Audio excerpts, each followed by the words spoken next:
Hey Minot, 2020 is the year for more.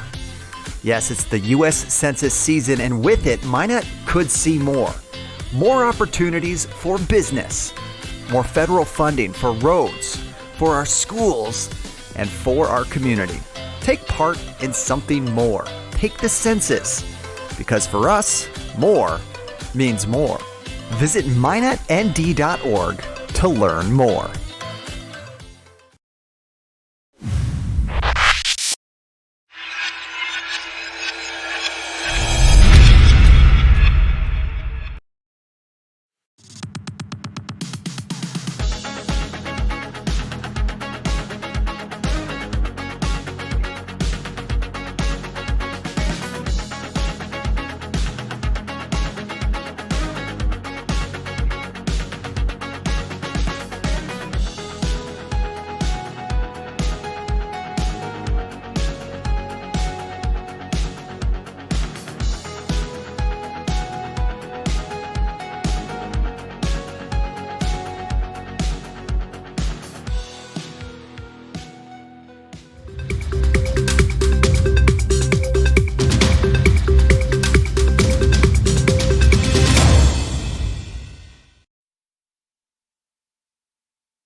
Ready to go, Kylie?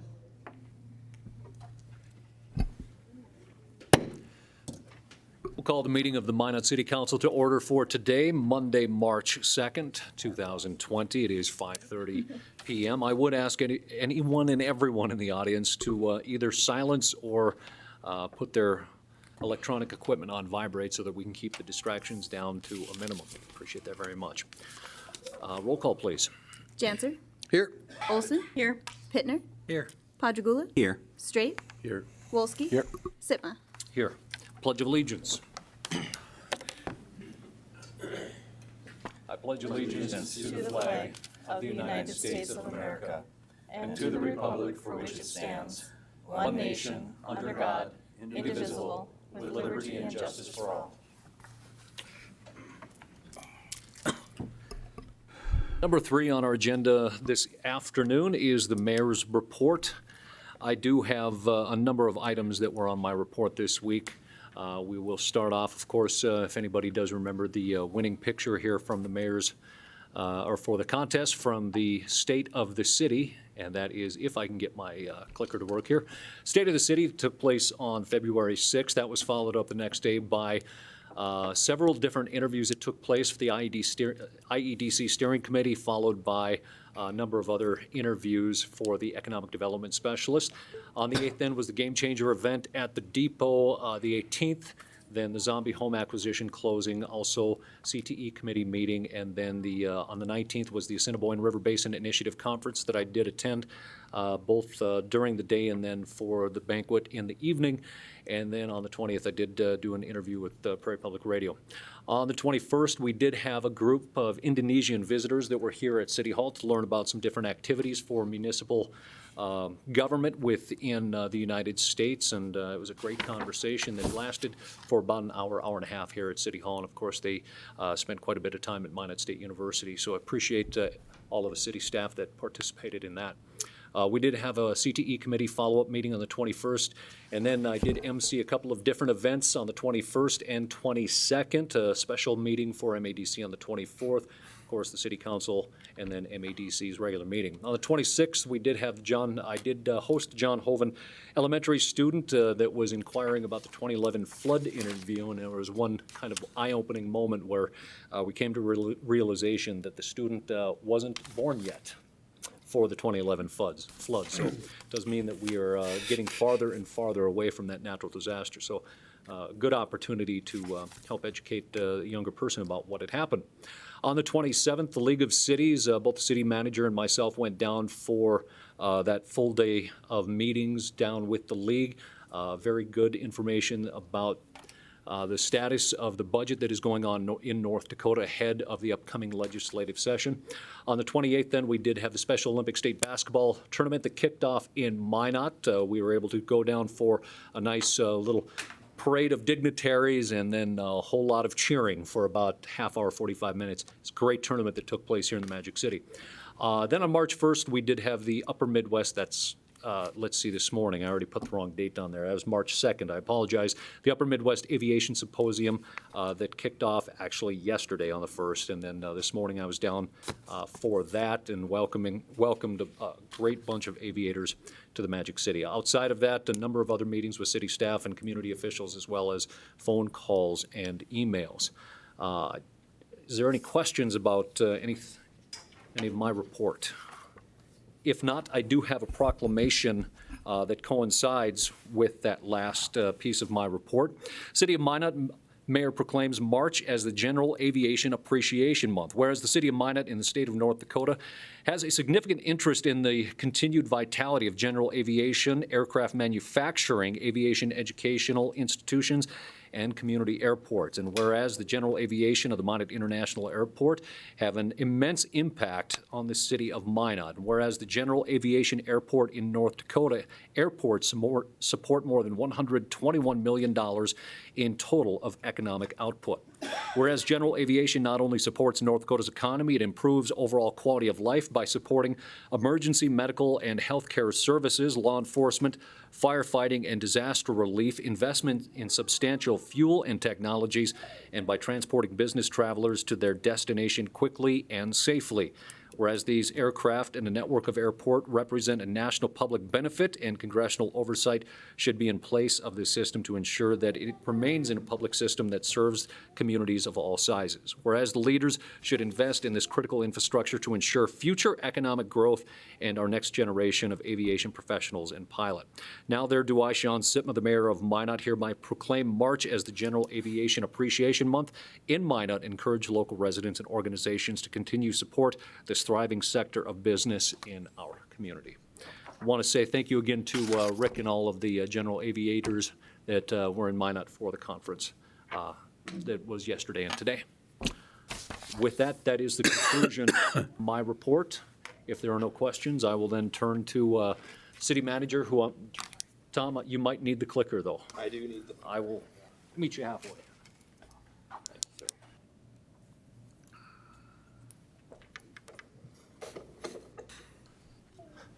Number 4, again, is our city manager's report on our agenda this afternoon. Well, thank you, Mr. Mayor. Members of the City Council, it's time for the next city manager's report, March 2020. We'll just jump right in again as we do with important dates, starting with the Planning Commission, which will be tomorrow evening. We have several special City Council meetings coming up. We'll have the next one on March the 6th at 9 o'clock. This will be for the Census Complete Count Committee. There was another special City Council meeting at 4:30, which will be the building tour of both the Wells Fargo building and the Big M building. We'll start again at the Big M building at 4:30, and that will be on March 9th. Then our next City Council meeting will be, of course, March 16th at 5:30. The Chamber's Business After Hours meeting is this week, or excuse me, on March 26th, but it'll be at the airport. So this will be kind of great because we'll be able to bring folks out to the airport. They'll be able to get tours and look around, and sort of goes hand in hand with the proclamation the mayor just read. And that'll be from 5 to 7 p.m. on March 26th. And then the next Magic Fund meetings at 7:30 on the 27th. I just want to make a quick note here, point out that essentially once we get to March 16th, we will have had 8 city council meetings in a 6-week period. So we're really churning through a lot of work here. And I just thought I'd make that known to you all. I know it's a big drain on your time. It's also a big drain on the staff as we continue to try to pull all the materials and stuff that's needed to support the decision making that you go through. So just an interesting statistic to point out as we go. I do wanted to also mention that we have completed our goal efforts this year. We were able to reconcile the 2019 goals document. I sent that to you. And then also we finished our goal setting for the year for 2020. So I thought I'd talk just briefly about both of those. When we compare our results from completion rates in 2018 to 2019, you can see that virtually every single department stepped up between 2018 and 2019 with the completion rate of their goals. We had over 100 goals set in 2019. Our overall completion rate in 2018 was 76%. That beat the 2017 rate by about 2%, but we were able to achieve an 86% or 10% additional increase in the completion rate for our goals for 2019. Several of these goals are multi-year goals, so they take a couple different years before we can get them completed, but we're making significant progress on the completion of most of the goals that we set for ourselves. And again, these goals are focused primarily on customers, employees, operations, strategy, and certainly finances. Those are the 5 component areas that we're focusing our time and attention. The 2020 goals have been set. I delivered that document to you, I want to say it was last week or so. We set 92 goals across the city, and we do hope to build off our improvements that we've made in regard to completion rates. It's about 65 pages, and as I mentioned, that document was already provided to you. We will see that goal setting for the city will take a different look once we get to strategic planning, because the goals that we currently develop are sort of one-year goals, which is just a one-year forward-facing look at how we can move things forward throughout the city. When we get to strategic planning, we will be coordinating those types of goals with longer-range tactics and activities that move the city towards a specific target that's set by you in the strategic planning. Next up, let's talk about the NDR projects. Just a reminder that the tour of the 2 buildings for the City Hall relocation is going to be on March the 9th. The Resilient Homebuyer Program is something that we're dusting off our materials on and trying to get back up to speed again, particularly now that we're going to have to do a few more acquisitions. We've talked about that pending your approvals as it relates to MI5 and 6. So we're getting ready for that work. The Gathering Space project continues to move forward. That was at your direction when we last met. And we have been trying to evaluate when the best time for the NDR program meeting continuation discussion should be. It looks like right around now we're looking at early April. We'll possibly see, depending upon agendas, if we can avoid a special city council meeting and instead put that topic on a regular council meeting. We've had lots and lots of these meetings, and I know, as I said earlier, it's pretty taxing on everybody. So if we can try to consolidate that and put it into a regular council meeting, I think that would be helpful all the way around. Of course, if you desire something differently, just let me know, and we'll do whatever it is that you'd like. Next up, let's talk a little bit about the census. As you all know, the big day is coming. It's April the 1st, the official count day. And so we've been really hard at work, both Brian Billingsley, our Community Development Director, and several members around our community, and certainly in the Complete Count Committee, and Alderwoman Olson as well. Everyone has been very busy. It's been all hands on deck. You'll see a lot of activities ramp up over this next several weeks as we prepare for the big count. I've got a quick video here for you on just that as we go forward.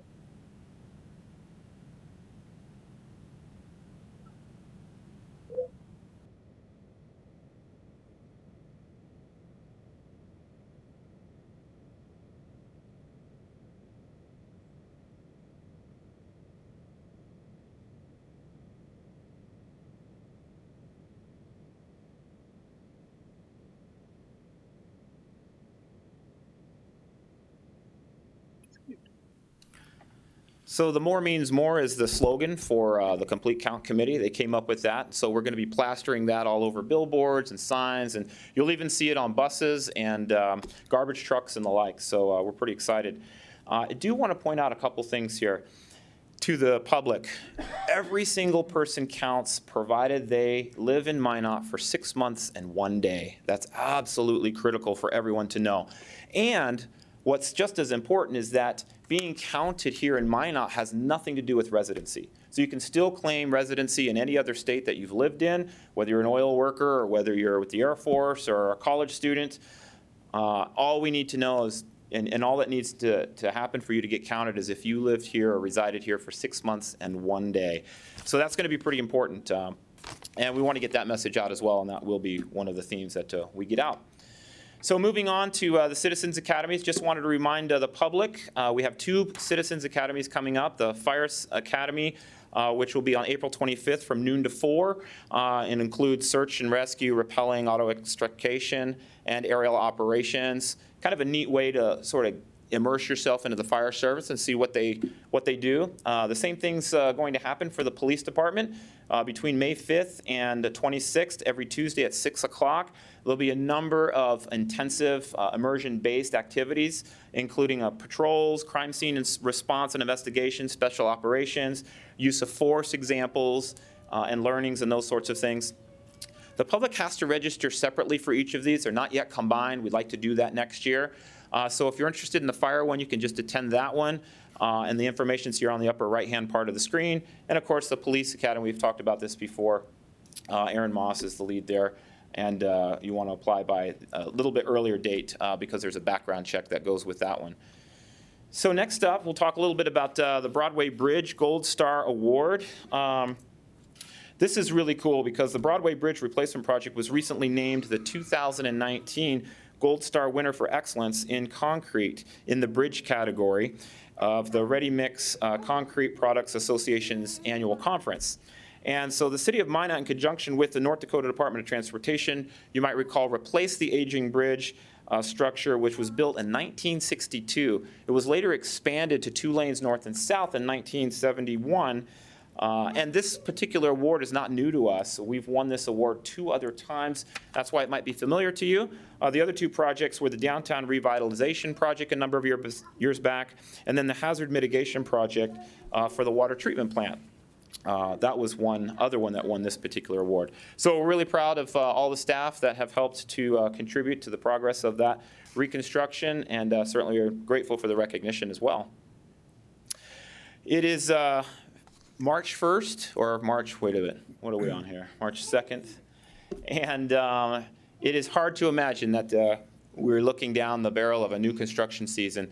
We're pretty excited about the weather. It looks like the weather, if it continues like this, will allow us a jump start on several projects. Of course, we love getting these projects behind us, but nobody really likes the projects as they're going. So we like to keep the communication around what's going on as fluid as we can. And so I thought I'd give you an update on sort of what's coming down the pike here, what to expect as we look forward. We will continue with the work on the concrete panels. You might recall the weather last year turned on us a little bit earlier than we'd like, and so the concrete panel work that we were doing on South Broadway, we couldn't get quite done. So that work will continue from 16th Avenue Southwest to 20th Avenue Southwest. There'll be grinding and there'll be replacement and pourers and those kinds of things. We expect that work will be completed by mid-July, and maybe even sooner if we can get an earlier start. So the public pretty much knows what we're doing because we've done this for a good portion of the Broadway section. We're just kind of continuing this work to finish it out. Flood control phases MI1 and are going to continue, and we're going to have continuing work going on with the flood walls and certainly with the Broadway pump station. Phases 2 and 3 should be pretty well wrapped up by about mid-2020. And there's going to be a few interruptions on 16th Street, but we don't expect any full road closures. Instead, maybe just a few times where we need to go 1 lane at a time.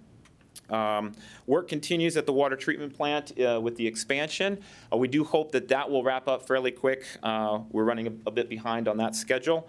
And then the Highway 83 bypass, which was started, of course, as you know, should be completed near the end of June. That's the expansion of Highway 83 bypass. So we're excited about having that done as well. And then we get into a number of the new projects that will be starting this year, and there's no shortage of those. In fact, there is over $28 million worth of new capital construction projects that we'll be doing. Of course, the big one here, 31st Avenue Southeast reconstruction. This is where 31st Avenue Southeast will be reconstructed from Broadway all the way to 13th Street and Southeast. And of course, this includes the roundabout, which got a lot of attention recently. So that's going to be a big project. It includes a lot of drainage repair and upgrades. Then the 10th Street Southwest Storm Sewer District near the mall will be starting work, and we'll be upgrading the storm sewer improvements, and we'll be reconstructing the 10th Street intersection, which will be very good, because if anybody's driven through that intersection right now, it is among the worst in the city at this point. The City Hall retaining wall, the award of bid is going to be discussed later this evening, so depending upon your decision on that, that could be moving forward. The 30th Avenue Northeast Sanitary Sewer Project near the airport is finally going to be, after several years, taking place. And then we have a joint project where streets and water are going to be working together. We're going to replace the water main on 23rd Street Northwest from 7th Avenue to Crescent Drive, and then the street will be reconstructed on top of that. So that's a good partnering of and pooling of resources as well. There'll be several street improvements all around the community. Some of the bigger ones will be 8th Street Northwest from 10th Avenue to 27th Avenue. That'll be a big mill and overlay project. We'll also have Burdick and 27th Street, the southeast intersection, or 27th Street Southeast. The intersection will also be milled and overlaid.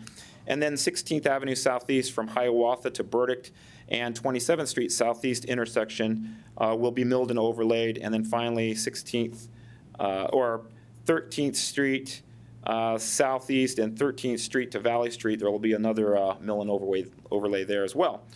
So we have patching and sidewalk, curb and gutter replacements and repairs, painting, pavement markings, all that sort of stuff that continues throughout the summer.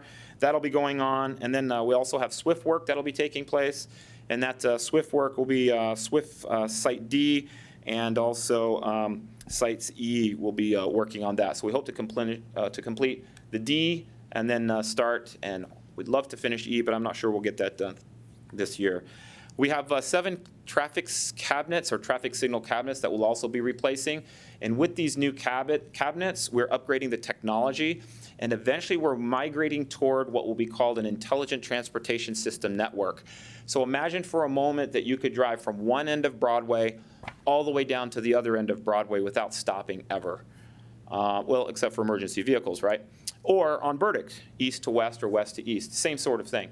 So we are hopeful that over the next series of years that we will be able to put in intelligent transportation system infrastructure, and that the lights will be able to talk with one another and will be synchronized in a way that will allow us to move traffic from one end of town to the other. And those will be the 2 corridors that we'll start that work on.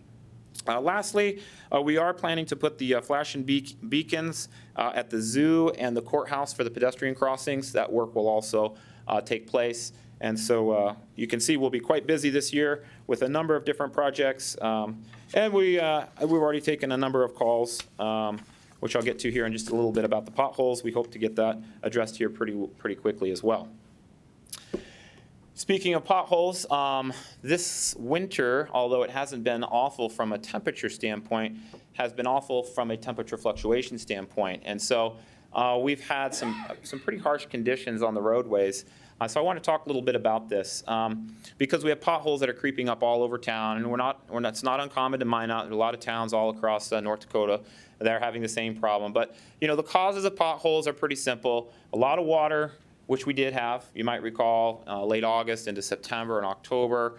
And then we have lots of temperature fluctuations, the freeze-thaw. That continues to work, open, and migrate pavement. And then also funding and construction timing. That's another one as well. But funding for us is a real concern because we don't currently have enough funding to keep up with the deterioration that's been going on. For example, we have a 15-year maintenance backlog on the streets right now. This is something that shouldn't be new to you. We've talked about this before when we talked about the pavement index. When I joined the city, the prior maintenance budget when I joined was $1.9 million that went to street maintenance. Now that's just absolutely inadequate to keep a hold of the type of infrastructure that we have. I have been able, with your approvals, to build that maintenance budget up to about $4.5 million. That's what's in this year's budget. So we've done quite well to more than double that. Unfortunately, and you've heard this number as well, it takes about $5.9 million just to maintain the current condition. So at $4.5 million this year, we'll lose a little ground, and that will continue unless we can build up how much we put towards street maintenance. And then I'll just throw this figure out to you because you've seen this as well, but it's good for the public because we're getting ready for the budget season, and there's a lot to talk about in this year's budget. But there are great needs going forward. If we want to improve the condition, not just maintain, but improve the condition, just 10 points on the PCI index, then we need essentially $11 million every year for the next 5 years. And of course, that doesn't look likely for us. So we're gonna have to figure some other things out. But we're doing the best we can with the resources we have. We ask for the patience public as we get around town to fix in as much as we can with the resources that we have. Just as a quick side note, I thought I'd mention this.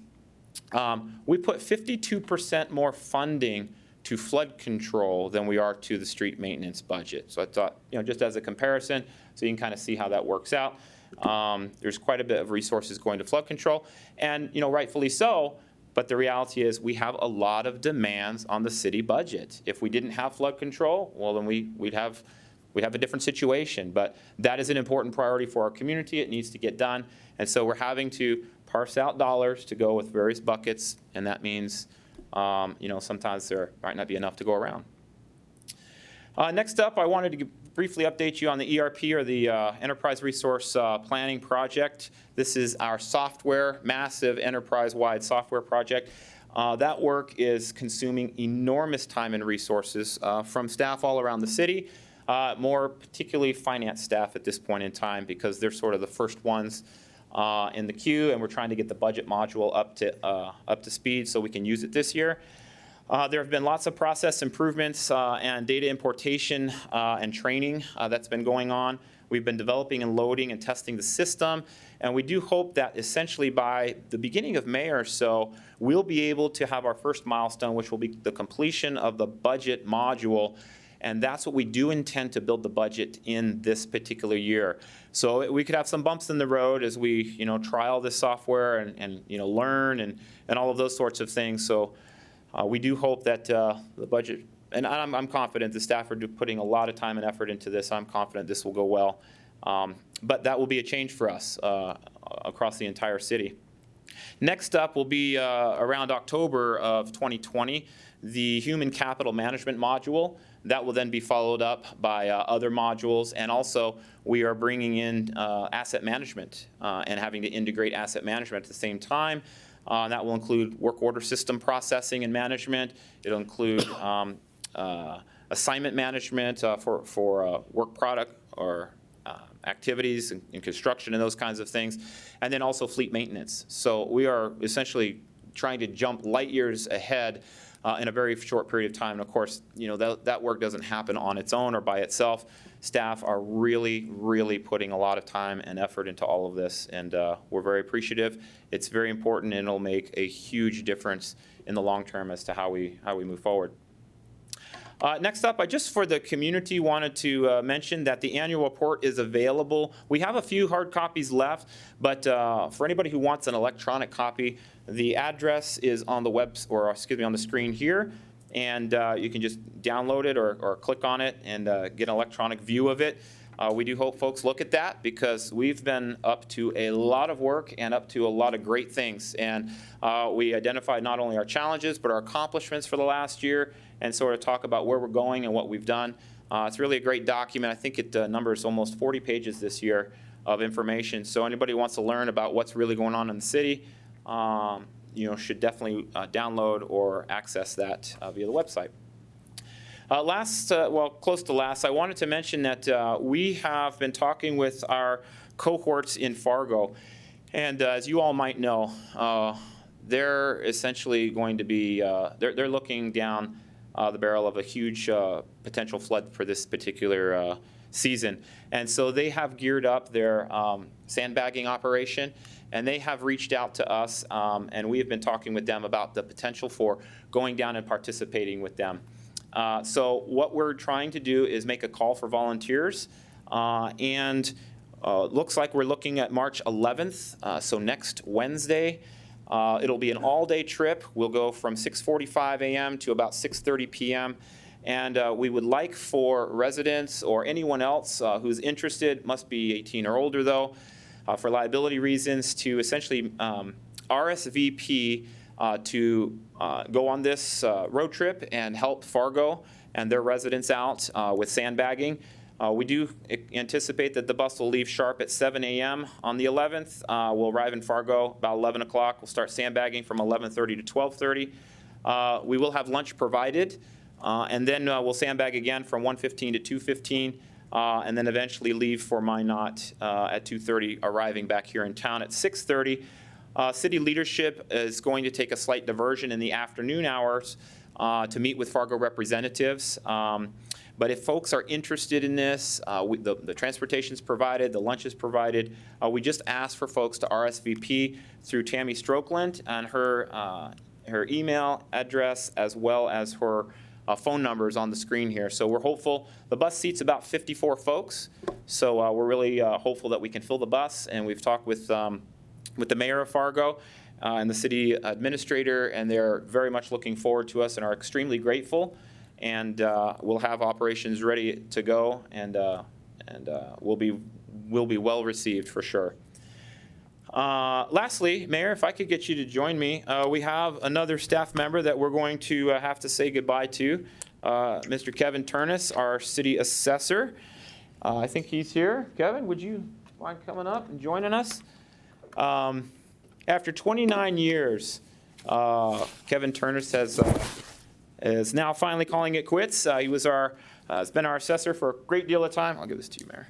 And he was hired May 13th, 1991, and then promoted to the assistant city assessor May 10th, 1999, and then finally city assessor since May 1st of 2004.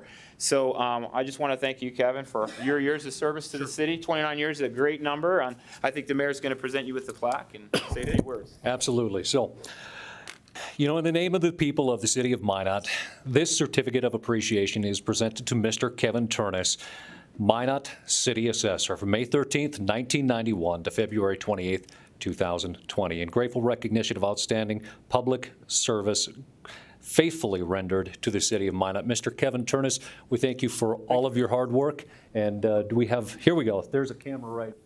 We better get a picture.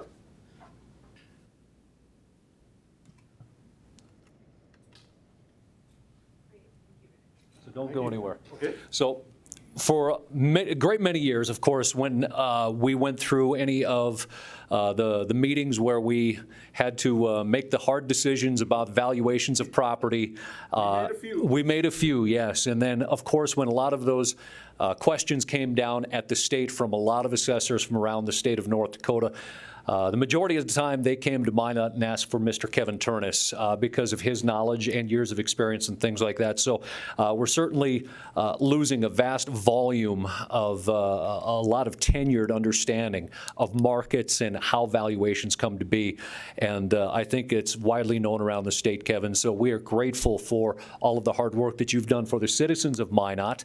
And you always seem to, despite some of those folks that may not have agreed in the end, but at least gave a good understanding of how the calculations under state law come to be. So not only on behalf of myself, but this council and many previous councils, and from the state of North Dakota, I also have to present you with the city of Minot mayoral coin to say thank you for the leadership that you provided locally, but around the state as well, Kevin. So thank you. Thank you very much. Thank you.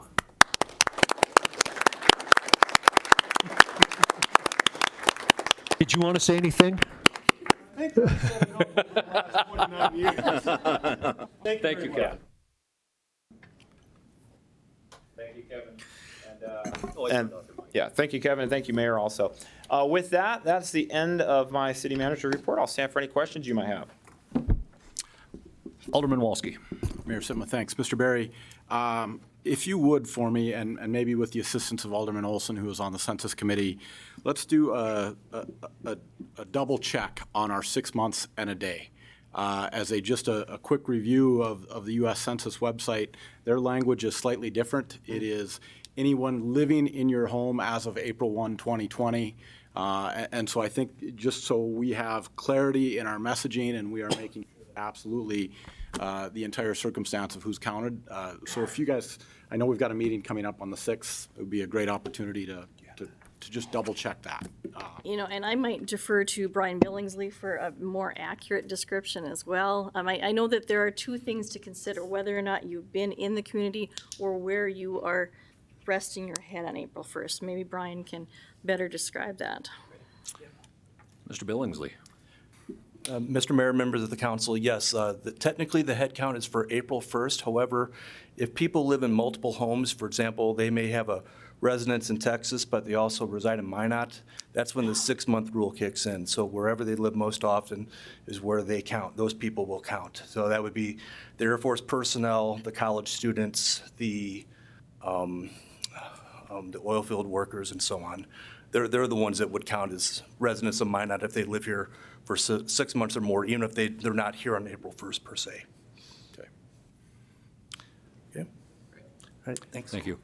And for perhaps a little more information as well, the North Dakota League of Cities, to kind of bolster some excitement about the census, has put together what they call the Census Tournament Bracket, pairing the larger cities against the larger cities and smaller cities against the smaller cities with a 2-week checkup every 2 weeks to see who has the better participation rate. And just so that everyone knows, in Minot, we are first paired against Grafton between March 12th and March 26th. So North Dakota League of Cities has encouraged the mayors to reach out to the opposing mayors and formulate some little goodwill challenge or bet. So I'm going to have to reach out to Grafton and see what he feels, Mr. West feels is appropriate as for the first 2 weeks. Alderman Wolski. Mayor Sima, thank you. Change of topic here slightly, but Tom, as a maybe request for our next meeting or the near-term future, and I'm going to bring up a topic here, and my intent is not to raise any particular alarms. This would be an intent to be proactive and prepared, but I think it's probably appropriate for us to dust off our emergency action plan with regards to public health and see what that says. I would also, maybe at our next meeting, I don't know who we have planned for a department report, but either in addition to or as a preemptive report, I think it would be worth calling in First District Health to hear how they are prepared for and what information they would like to share with the public regarding the coronavirus. And then in addition to that, I think it would be appropriate for the city or the council to make this space in this room available should there be any cause. I'm not suggesting that there is, but one of the advantages of this room is the live streaming capability and the ability to disseminate information, I think, very effectively. And so this podium and our technology in here might be advantageous to them and the larger community. In the event of, I am not suggesting that there is in any form, but in the event that we need to pay more attention to what's going on with regards to the coronavirus, I think it would be appropriate for us to be prepared. Thank you, Alderman Wolski. Alderman Straight. Thank you, Mr. Mayor. Tom, just in terms of the road construction and the dollars and cents, I've brought up a number of times of how we're throwing Hub City dollars at what our priorities are, deferred maintenance. And I think as you move forward, it might be advisable to have some discussion with the community about how you intend those dollars to be spent. I think if people have been paying attention, they would say, Mr. City Manager, why aren't we kicking some of the Hub City dollars towards road construction and fixing some of the roads? So just food for thought, because I think it's, for the budget cycle, it's important. Sure. Mr. Mayor and Alderman Straight, maybe just a quick response to that. The Hub City funding dollars are all accounted for in the CIP. So it's not like we have extra Hub City funding that's just hanging out. We've essentially accounted for that in the projects that we move forward. And, those dollars can be used certainly for road construction and those types of things. But it's one of those things where if you use it over here, then you have to backfill what you didn't use to there. And if you use it here, then you backfill what was going to be used there. It's just, it's a money source that we use. And the city council's always got the option of what money source they want to use for what projects. But of course, all projects are important in the collective, and they all need to be sourced at some point. But as we go through the budget process, I would encourage, because it has come up several times, I would encourage the council to pay particular attention in the budget what the source of funds are that are going toward the various projects. And I think you'll see, we have a number of different sources: sales tax, property tax, special revenue funds, bonds, Hub City funding, and the like. And all of those monies are essentially used. I mean, that's how you get up to a $275 million budget, with property taxes only making $26 million of that up. So, but good points.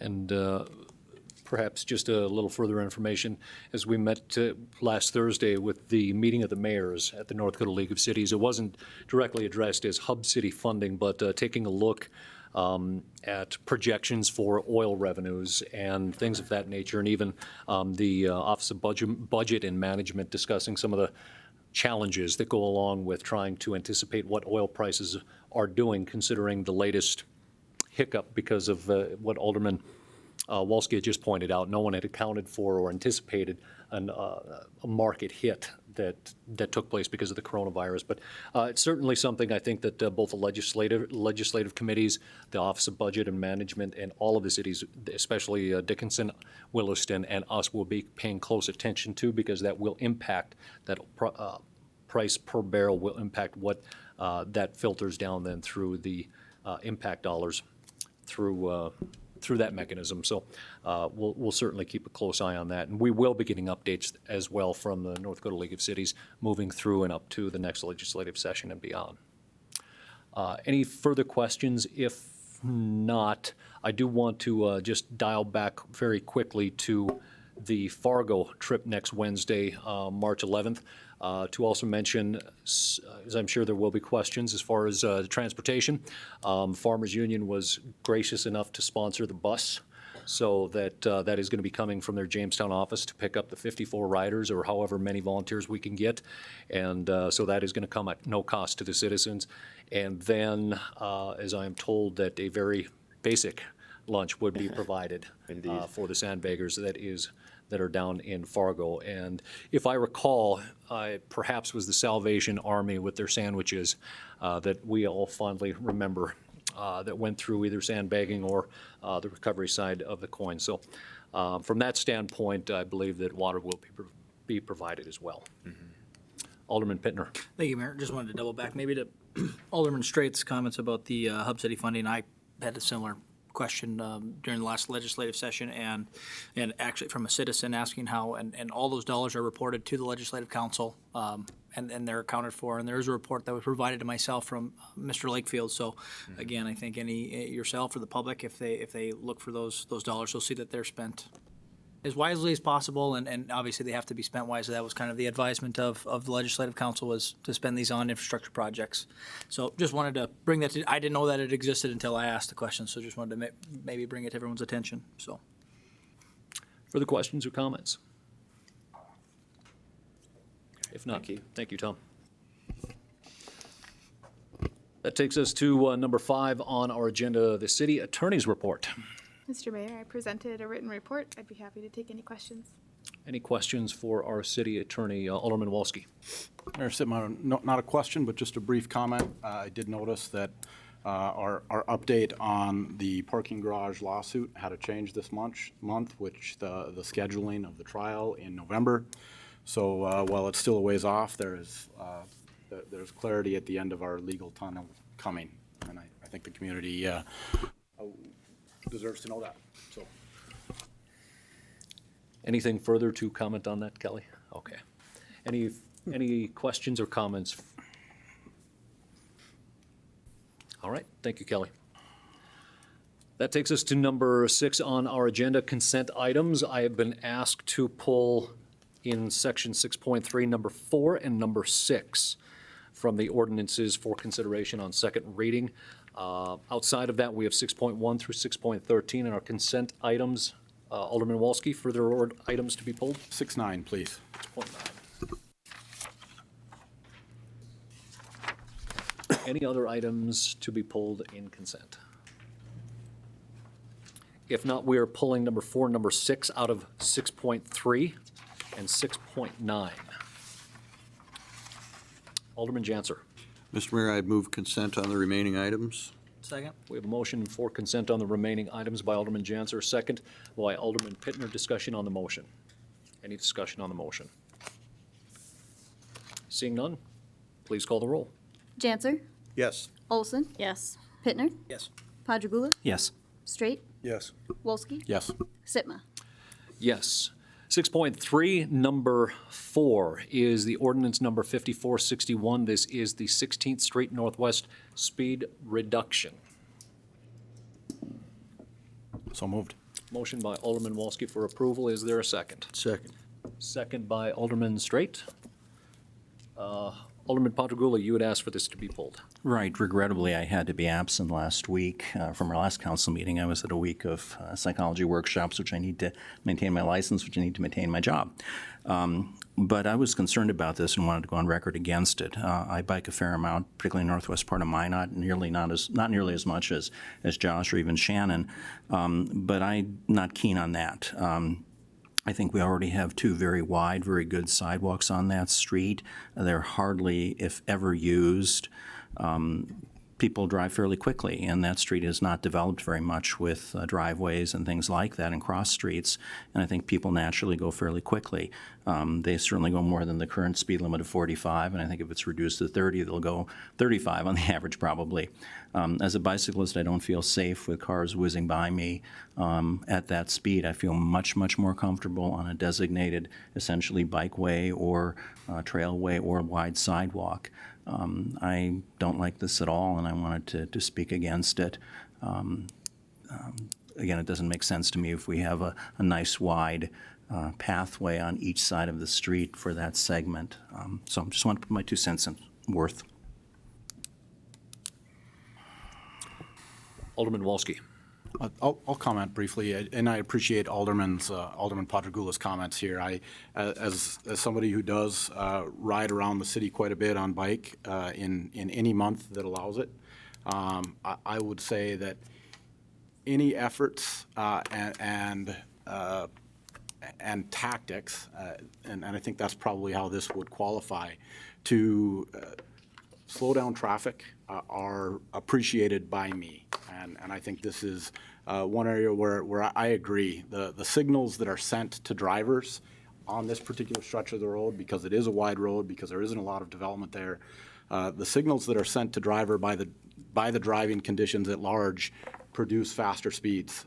And while I don't think painting roads and that type of thing is any magic bullet, and I know it's not going to protect me in the event of a car coming quickly, I do think it will probably have a slight calming effect, and I think that's why I support it. Further discussion on the motion? Further discussion? Please call the roll. Wolski, Yes. Sitma, Yes. Janser, Yes. Olson, Yes. Pittner, Yes. Padragula, No. Straight. Yes. Motion is approved. That takes us to number 6 under 6.3. This is ordinance number 5463, amending the 2020 annual budget, the special assignment assistant for the city manager. Is there a motion? Move approval. Motion by Alderman Olson to approve. Is there a second? Is there a second? Second. Second by Alderman Janser. Discussion, Alderman Padragula, you asked for this to be pulled. Right. Again, I didn't have the opportunity to be here at the last meeting. And I have mixed feelings about this. Originally, when I heard the proposal, I was against it. I met with the city manager on 2 separate occasions, and I appreciate the time he spent and the arguments he put forth for this proposal. The second time we met, I had 17 items I was concerned about, and Tom did a very good job in dealing with most of them. And I went from opposition to being on the fence to lukewarm support. And I feel I owe him an explanation for why I'm going to oppose this. Several things have happened since that meeting that have made me change my mind. And Tom is the only one who knows that I was going to be supporting this. But again, I feel as a measure of candor that I owe him and people in the audience, I want to explain why I don't like this idea. I want to emphasize that I think the city desperately needs more horsepower in terms of dealing with high-level issues and some of the complicated things that we're facing. The legislative session, the backlog with street improvements, the new computer systems, on and on and on. We desperately need more assistance. Tom needs more help. I have no question about that whatsoever. What I am concerned about is the proposed solution. And I want to explain the 6 things that led me to change my mind. The first thing that led me to change my mind is I listened to very carefully and repeatedly to the debate that took place at council. And the things that were brought up caused me concern and ratified my initial concerns.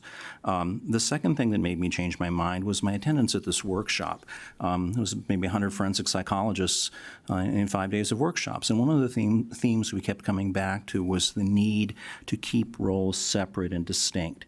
If I'm a psychologist, I can't provide treatment services to somebody acting on their behalf and then assess them for somebody else's benefit. Now, I know we're not therapists, but I think there's a fiduciary responsibility here, and I think it's very difficult to mix separate roles. The role of department manager, for example, and the role of assistant city manager. I think there's an inherent conflict there. The third thing I'm concerned about is my experience in both organizational consulting and in family therapy regarding these kinds of arrangements. It's kind of like if we were parents and we had 3 teenagers, all of whom were very responsible and hardworking, and one of them were in charge of dishes, the other was in charge of cooking, and the third were in charge of mowing the lawn. And each we kept supervision over, each we monitored, and each we had report to us on a regular basis. And then all of a sudden we made the person who's in charge of mowing the lawn in charge of the other 2. That's an arrangement that's not going to work well. And I think from an organizational standpoint, whether it's a family or a business or a city, when you have those cross lines of authority and responsibility, that creates problems. The fourth thing I'm concerned about is just the general workload on the part of staff. When I was on the software selection committee, I frankly felt we needed another person full-time, probably a systems analyst, to help us do a good job and get the full benefit that these software programs would offer us and all the work that would go into them. It seemed to me that our regular staff were more than overwhelmed with work, and I questioned, how they could handle even that part of it. One staff member said it would take us maybe 3 to 5 years to get the full benefits of just one of those computer programs.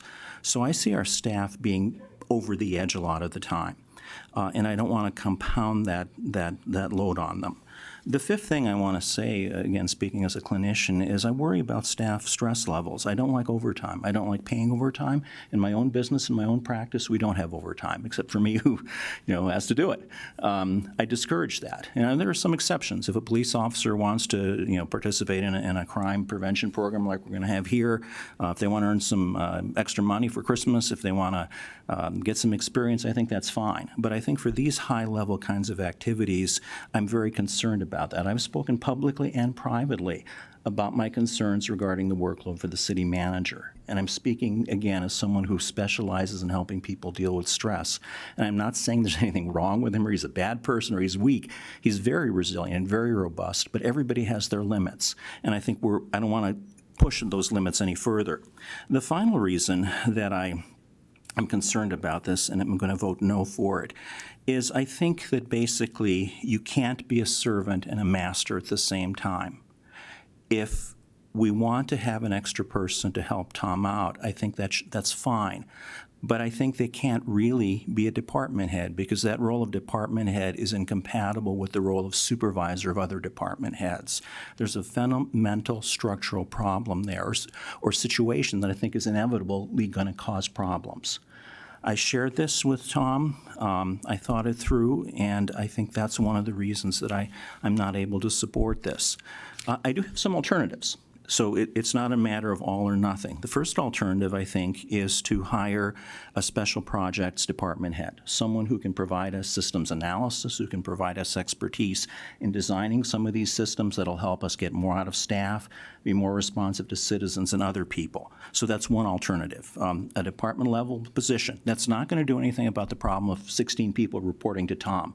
And that's a very serious structural problem we need to take care of. A second option would be to create deliberately an assistant city manager, deputy city manager's position.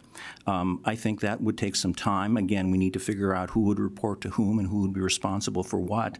But that's an option I would support, putting that through the regular budget process and adding that position, because I think we need that level, either a department head level or higher level of expertise and horsepower. A third option would be to shop around some of these duties and split them up among staff. If some staff feel they have some extra time, great, let them take on one task or another task. I'm uncomfortable with delegating them all to one department head. I just don't see our department heads having that time, or any other staff member for that matter. The final option, I think, and this is something I think we need to consider very seriously, is for the council to do a better job setting priorities. During our retreat meeting a few months ago, 6 months ago now, we had a very frank discussion about this. And Tom, I think, was very candid, and he has been candid repeatedly, publicly here and in other places, saying, look, you need to tell me what I should focus on. I can't focus on everything. And I think we need to do our end. It can't just be the mayor. It can't just be, one or two of us. It has to be the entire council as a group periodically meeting with the city manager and saying, look, this is what we want you to focus on. Now, I don't think we should be doing this day to day or week to week or month to month, but I think at least a couple times a year we need to help him and give him direction. It's our responsibility. It's not his responsibility. And I think part of that, he is overwhelmed. I don't doubt that at all. But I think part of that is our doing, and I think it's partly our responsibility to set those priorities and help him pull back from the things that aren't going to be done realistically. Or maybe, again, farm them out to other department heads or put them off to the side on the back burner deliberately and notifying people that that's what we're doing and why we're doing it. So for all those reasons, I need to go back on my initial intent of supporting this and say that I recognize there's a problem. I think we need to take action, but I don't think this is the solution as I see it at this point. Further discussion? Alderman Wolski. Mayor Sitma, thanks. I appreciate Alderman Padragula bringing this forward, availing himself of the opportunity to have this considered in his absence at the last meeting. I think it's always appropriate to weigh in on these issues. And just a new comment that I didn't share at the last meeting, which is Mr. Berry, I think, has brought us a low-risk, short-term solution to an immediate problem. I do not believe it is the perfect solution in any way, shape, or form. I think Alderman Padragula brings up a lot of good points. But as I think of what's at stake over the next year, the first thing that comes to mind is the low-interest infrastructure loan program at the legislature. The legwork required to make progress on that is going to be significant, and the impact to this community and the citizens here enormous if we are successful, to the tune of interest savings alone that are better than $50 million. So while I don't think this path forward is necessarily perfect, I understand that it's created some conversations in the community. It is a decision that we can make today and move forward and evaluate. And I think one of the particular challenges of this council that has been recently is our indecisiveness. And I want to move forward, and we will evaluate it and go from there. So this still has my support. Further discussion? Alderman Straight. Thank you, Mr. Mayor. I guess just a little bit of a rebuttal to Mr. Wolski's point is that that's why we pay Mr. Gettle. Clearly the mayor, the city manager have to be down at the legislature to argue our case. But I appreciate Alderman Padragula's points. I think that my larger concern is, one, for staff. Two, I was against this at the beginning because I don't agree with the process, and I think that's where we have to do better. And to Alderman Padragula's point, I own my place in this because I think for the last 3 years, I ask a lot of staff. I've met with staff. We've clearly spent a lot of money on upgrades. We talk a lot about efficiencies. Just in the city manager's report, we talk about our road issues. We've put a lot on the city manager's plate. It's not that I've told Tom privately, and I've said it here, that I support an assistant city manager position. I just don't support it how it's being conducted this way. And over the course of the last week, as I've thought about it in more detail, it's those discussions about those dollars we've spent on software upgrades.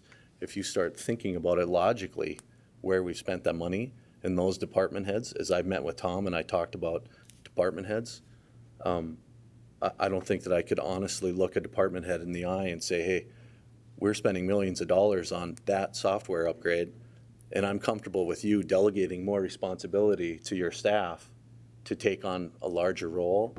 We spent that money for those systems within those departments because that matters the most. And as a result, I think we need to just step back for it. I've told Tom, and I put it in the budget. That's why I made such a discussion about if we were hiring a community development officer, because I thought that might be an avenue to get some support. I just wasn't up to speed on where we were at on the process, but this process as it's played out, I just don't think it benefits us, and I think it's our responsibility to protect not only Tom, but to protect our residents and say, hey, let's just slow down and figure out a better solution that's more of a long-term solution. And so that's why I'm not going to vote in support of this again tonight. Alderman Pittner. Thank you, Mayor. I appreciate everyone's comments. I appreciate Alderman Pajula and to have a full council here tonight. I appreciate his comments. I appreciate his scenario that he brought up. I was one of 10 kids, and that exact scenario happened. I mean, one of the siblings got put in charge of everybody else, and we saw what happened. We saw the dysfunction.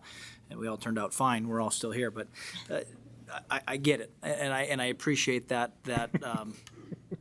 that scenario, because that was my concern with initially with when this came before us before, was how does this work when a department head takes 40% of their time, 30 to 40% of their time, devotes it towards other tasks? Where in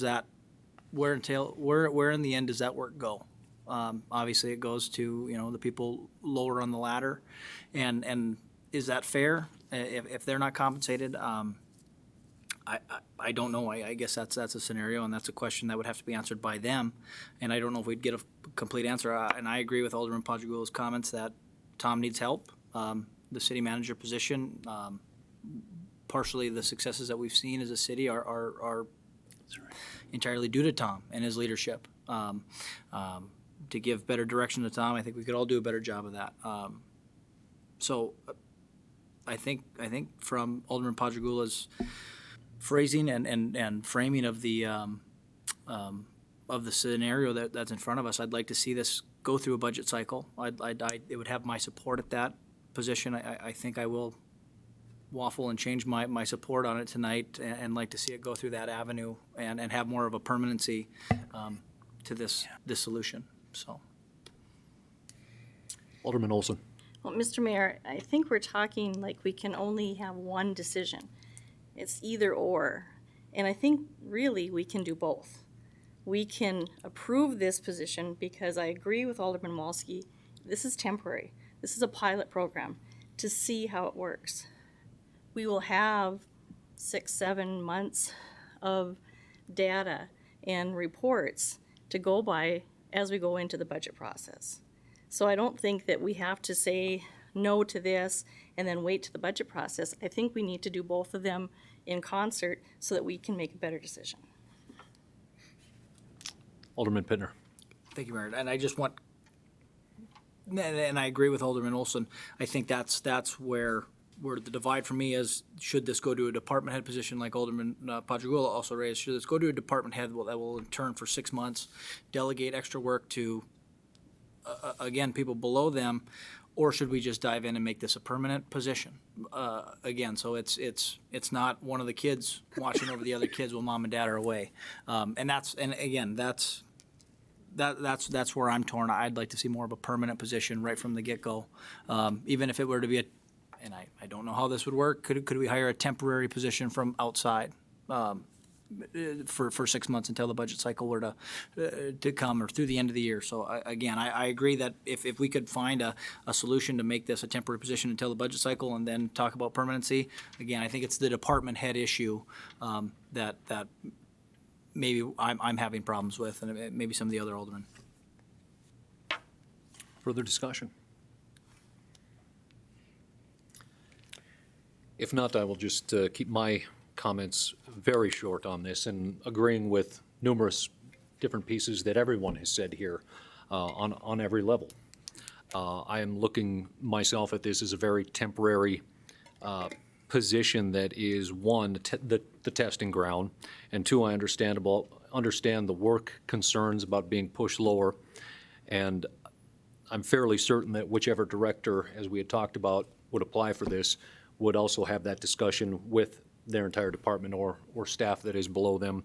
I am also very, very strategically looking at this for one item as well that we have not been able to get traction on in the last 2 years, and that is the strategic plan that we need to get moving on. And the longer that we wait, I look at this position as essentially putting the marks down on the track so we can get our feet on it and start, if not running, but at least jogging on it.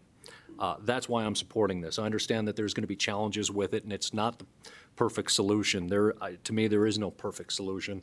Hearing lots of comments from the public, and certainly understanding the concerns from some of the aldermen as well, I am going to support it to try to get some traction on our strategic plan moving forward, which I think is one significant piece of direction as a governing body, as a community as a whole, that we just still have not had enough time, whether it's city manager, whether it's the elected body itself, to really get moving on. Alderman Janser. Thank you, Mr. Mayor. I think this is a good discussion. I appreciate the comments of the other aldermen. To me, this is a fairly straightforward concept in the sense that many professionals have extenders that allow them to do more, get more done, have more reach. Teachers have aides, physicians have nurse practitioners, professors have graduate assistants, and it extends the ability of those professionals or managers to accomplish their overall goals. So I guess that's the way I've kind of looked at this from the beginning. I think the concerns about whether it can be a part-time department head person are valid, and I think like with a lot of these kinds of matters, it depends. The success would depend a lot on the particular people and the chemistry and the effort and how that is played out in practice. I tend to agree with Alderman Olson. We have an opportunity to try this at a relatively low cost and low risk for a period of time, and I think if we do that, we'll find out whether this is meritorious or whether it just isn't really going to work. And I think we have to be, if this passes, I think we have to be honest enough and critical enough to make that assessment and act accordingly. And so, I'm going to support it because I think the concept has merit. Whether it will actually work or not, I think we have to do everything we can to support it. And I'm also looking at the fact that we're authorizing this money if this passes, but we will still have the opportunity to address how the selection is made and how this goes forward. So on that basis, I think we can go to this step and then see how things progress as we move forward with it. Further discussion?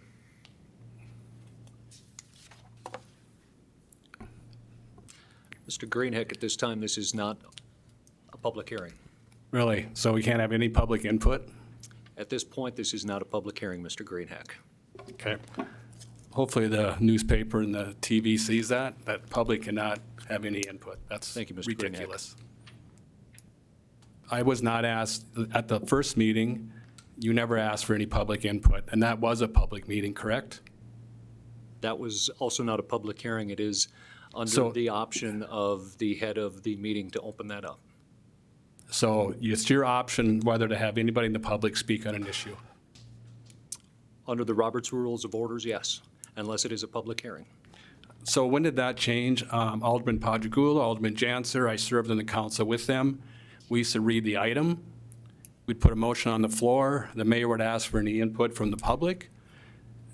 And then they would go to the alderman for discussion, and then we'd vote on it. Alderman Padragula, agree? Alderman Kornheck, Janser? I would look to our city attorney for a little for the clarification.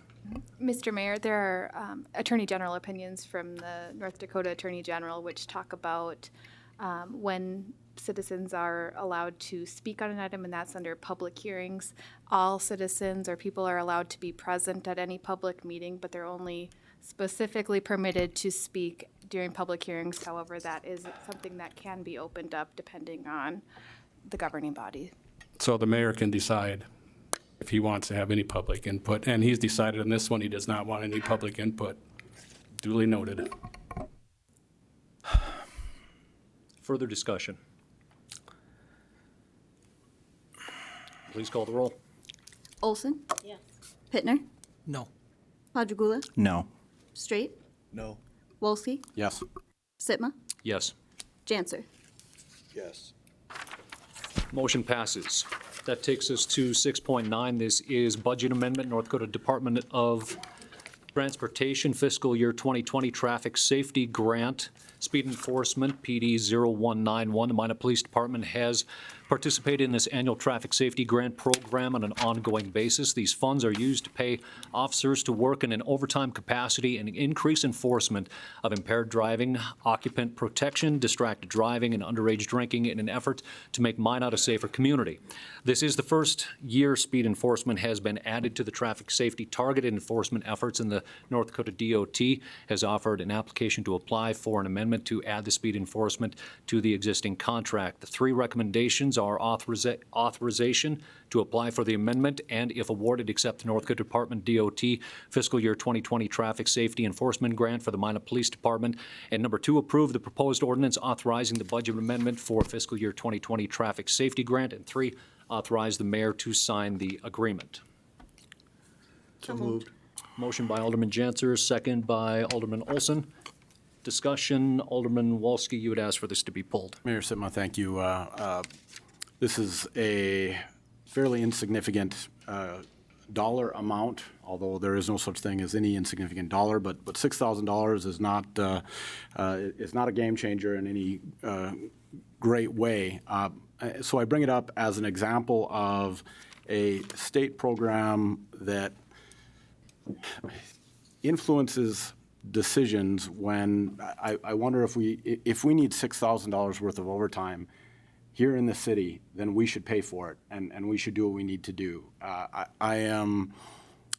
think as we develop a relationship with the state legislature, my hope would be that we point out ways and programs that are not needed. And this would be one where I think we could say, in the name of conservative government, in the name of not mixing state business with local business, find another way to use those dollars or take them out of the state budget. And so I simply wanted to call attention to this because I think we have a lot of these circumstances where our decisions are influenced in part by dollars coming from other sources, and we, in some cases, become beholden to those dollars, and they impact our growth and the clarity through which we make our decisions. And so that's a long, rambling case. I mostly just wanted to say I don't like this, and I'm not going to support it. Further discussion on the motion. Alderman Padragula. I share not many, but some of Alderman Wolski's thoughts on this. What makes me want to support is the fact that speeding and traffic violations are probably the leading source of complaints that people make to me or maybe to us. And if anybody can help us out with that. I think there also is a broader legal question as to whether the state should be involved in this kind of enforcement. I think he's right that it should be a matter for local government. But given how stretched our budget is and given how many people speed and how under-resourced our police are, I'm more than happy to support it. But I do get Josh's points. And I actually agree with some of them. Not actually, I often agree. But in this case, I agree specifically with what he said. But we could use the money. Further discussion? Further discussion? Please call the roll. Janser, Yes. Olson, Yes. Pittner, Yes. Padragula. Yes. Straight, Yes. Wolski, No. Sitma. Yes. Motion is approved. That takes us to Section 7 of our agenda. These are the action items. The tenant sweeper for parking structure 7.1, Project 4518. One of the key components needed to maintain the clean floor level of each parking structure is regularly sweeping and removing dirt along with debris. There are 3 recommendations. Approval of the purchase for the reconditioned tenant floor sweeper for maintaining the Renaissance and Central parking structure. Number 2 is recommend approval of the budget amendment for $18,000 from the building and grounds budget of the parking ramps to a capital purchase line item, and 3, authorize the mayor to sign the agreement. Is there a motion? So moved. Motion by Alderman Olson, second by Alderman Janser. Discussion on the motion. Alderman Wolski. I had a couple questions. One, and I'm not sure which department head this is going to get directed to, but do we have an existing street sweeper that can do this work for us? Good evening, Mr. Lakefield. Mr. Mayor, Alderman Wolski, tonight I get to be your sweeper expert, I guess. The problem is with the clearance in the parking ramps, our traditional existing street sweepers that we have do not fit. And then they aren't mobile enough to get around the beams and columns that are in the parking ramps. So it requires a smaller unit for those reasons. And what we have been doing in the past is renting a machine that is even smaller yet than this proposed purchase is. We've been renting one for the season. One of the issues with that is with the conditions down there, it gets to be pretty dusty because it is an enclosed environment. And that machine, even though it is a ride-on machine, does not have a cab to protect from the dust. What we have been doing is we've been working with several companies for the last couple of years to try to find a reconditioned machine. And that's what this one is. It's been completely gone through, and it's significantly less expensive than a brand new model. One of the, if I can continue here, one of the other issues with the small rental machine is that it's not able to dump into a truck. It's not able to dump high enough. So what they have to do then is they have to bring other equipment down there to scoop up the sand and stuff that they get with the sweeper and then dump it into a truck or a trailer of some type. So it's somewhat inefficient in that regards as well. You had a follow-up question? Dave, I appreciate your perspective on all this. As I go through those garages, there's a lot of square footage on each floor, and the floors in particular are rough. I would imagine they are tough on machines. This thing is, based on everything we know at this point and all our experience, this is the right machine. I only ask because I question if it's enough, if it's big enough, if it's powered appropriately. Mr. Mayor, Alderman Wolski, from Mr. Sickler's research, this is the recommendation that we had, and it is kind of exactly like you said. It's one of the larger machines that will still fit into the parking ramps. It does have a dump height high enough that it can dump into a dumpster, or in our case, they will dump into a dump box that is mounted onto a pickup truck. So it's kind of a trade-off. The height restrictions limit how large of a machine that you can put into the ramps, but we still wanted the largest one that we could for those other reasons as well. Alderman Padragula. Question and comment. Question is, if we ever get out of the parking ramp business, is this something we could conceivably sell if we didn't need it anymore, or if we needed a bigger and better one? Is this something that could be trade-inable? Mr. Mayor, Alderman Padragula, I would assume that would be a possibility. Obviously, we can't predict what the outcome of that would be, and some of that will be dependent on how far down the road that it would be. When we were doing the purchasing or looking at these, we did find some, that were probably a little bit less money. The problem is they may or may not have problems that come with them as well. So that's why we kind of held out until we found one that was a refurbished unit. And that's what this company does, is they completely go through these and then resell them. Thank you. The comment I had was that I lived in a community one time with a large parking ramp, and they ended up buying a special fire truck that would fit in because of the height clearance issue. So I think we're getting out of this fairly cheaply in terms of the street sweeper. And I'm also concerned, too, about the dust and the pigeon droppings. I mean, that's not healthy for our staff or anybody to be breathing that in. I think we really need something enclosed. Any further questions? Thank you, Mr. Lakefield. Further discussion on the motion, Alderman Wolski. Just a brief comment. I appreciate this item coming forward. This is absolutely needed in terms of what's going on in the parking garages. I go through them on a fairly regular basis, and I'm happy to see us paying attention to this. Days like yesterday were not kind to debris blowing around, that is for sure. Further discussion? Seeing none, please call the roll. Olson? Yes. Pittner? Yes. Padragula? Yes. Straight? Yes. Wolski? Yeah. Sitma? Yes. Janser? Yes. Motion is approved. 7.2 is the City Hall retaining wall award of bid 4398. On February 18th, bids were opened for this project. 3 bidders submitted bids, with the lowest bid being submitted by Strata Corporation in the amount of $4,802,361. The bid is 6% higher than the engineer's estimate at $4,511,317.15. 2 recommendations: that the council award the low bid to Strata Corporation in the amount of $4,802,361 and authorize the mayor to sign the contract. Second recommendation, to council approve the attached budget amendment on the first reading to move the additional funds into the project account. Move approval. Motion by Alderman Olson to approve. Is there a second? Second. Second by Alderman Padragula. Discussion. Alderman Wolski. Mayor Sitma, no shortage of discussion on this in the past, but just in the city manager's report tonight, we heard about a significant demand in dollars available for streets. In this situation, we have a project where the initial estimates and the costs continue to go up, even as recently as the last time this was considered. So I think public wants to see us say no once in a while, and I think this project is a great candidate for that.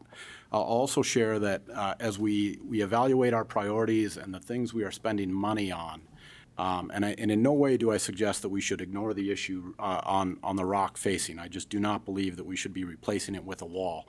And one of the byproducts of this wall is going to be a number of new parking spaces as we talk about City Hall relocation, and we contemplate one building that will also come with a number of, potentially come with, if the council chooses that direction, approximately 50 new parking spaces. We have a circumstance that's on our horizon here whereby we would be adding nearly 100 parking spaces to our existing infrastructure without any substantial growth in our size or maybe I would argue warrant. I do not think we need that many parking spaces attached to our particular facilities at this point. So with that and all the arguments that have been a part of this in the past, I will be opposing this evening. Further discussion on the motion. Alderman Pittner. Thank you, Mayor. Just wanted to, I guess, voice my support and my reasoning for this. Again, I think this is a prime example of deferred maintenance and how we can see the costs continue to rise from not addressing an issue. For me, the gain in parking spaces to me is not a reason to do it, but it's not a bad thing either. I think anybody who drives by the auditorium when a district basketball game is going on, like we've seen over the past weekend, I think we would welcome any extra parking we have, because we have people parking in the library parking lot, we have people parking in the street. To me, it's a beneficial byproduct, and that is an asset to us. The auditorium is still part of our assets that we need to maintain and take care of. And that parking can be utilized by both facilities. But again, this is a prime example of something that when it isn't addressed, when it should be addressed, the costs continue to rise, and we will see that with our streets and our street maintenance and our road maintenance as well. We're going to see that gap continue to rise unless we address address it. So I will be supporting this item tonight because I think it's something we need to get off of our project list, so. Further discussion on the motion? Further discussion? Seeing none, please call the roll. Olson, Yes. Pittner, Yes. Padragula, Yes. Straight, No. Wolski, No. Sitma, Yes. Janser. Yes. Motion is approved. That takes us to 7.3. This is the agreement for transit advertising for the 2020 census. The Minot Census Complete Count Committee would like to advertise participation in the 2020 census on one of the city's transit buses. Advertising will take place for 4 months, starting March 9th and ending on July 9th. A recommendation before council is to approve the agreement for the transit advertising between the City of Minot Transit Department and the City of Minot Planning Department for advertising the 2020 United States Census, 1 city transit bus and 7 sanitation vehicles, and authorize the mayor to sign the agreement. So moved. Second. So we have a motion and a second, but before we do, we may need to get a little bit of clarification on that motion. Mr. Billingsley. Yes, Mayor Sitma, staff is recommending that we modify this agreement. Rather than call it a contract or agreement, it will be called a memorandum of understanding that will take place between staff. This is the first time that the city will be advertising on city transit vehicles. Most of all the customers in the past have been private sector organizations or businesses that have advertised. It makes really no sense for the city to enter into a contract with itself. So we're going to change the wording. The wording is going to remain the same, except it's going to state that it's a memorandum of understanding. Once staff has changed that tomorrow, we'll forward it to the city attorney for her approval. And then once that's done, we'll have you sign the agreement. But what staff is looking for you, for the city council tonight, to at least give us the thumbs up and go ahead and move forward with advertising on city buses for our census. Would the motion maker agree to the changing of the word from contract to MOA pending also city attorney approval for signature? Look to the city attorney for that. Yeah, Mr. Mayor, it Approval. will likely have some slightly different language, but the same intent, which is providing funding for advertisement on the city's buses. Does the motion maker agree? The motion maker does. Does the second agree as well? I agree. I agree. Okay. So we are clear on that. Discussion. Alderman Wolski. Mayor Sitma, I have a couple things on this. One, our present practice, I don't think we actually probably have a policy, or if I do, please correct me if I'm wrong, but our present practice is to wrap buses in their entirety. So that is, every surface that is visible to the public gets a wrap. And I think that has just been how this program has evolved. I'm not sure that we have ever made any specific policy decisions regarding this. As this is essentially a deal we are making with ourselves, I think this is a good time to talk about policy and maybe set a new precedent. And with that, I would suggest, or I'm going to offer an amendment here, which is that on this project and all future wrapping projects, we do not cover our windows. Our wrapping can include anything but the windows. So that's offered initially as an amendment. There is a motion to amend that this and future, now, I'm not sure, I would have to look to the city attorney because we do have contracts in place with other businesses for existing buses that are already out en route. Mr. Mayor, I believe that's accurate. Mr. Jonason. Mr. Mayor, members of the council, if I could add a little bit, that may pose some issues with not only our existing advertisers, but new advertisers.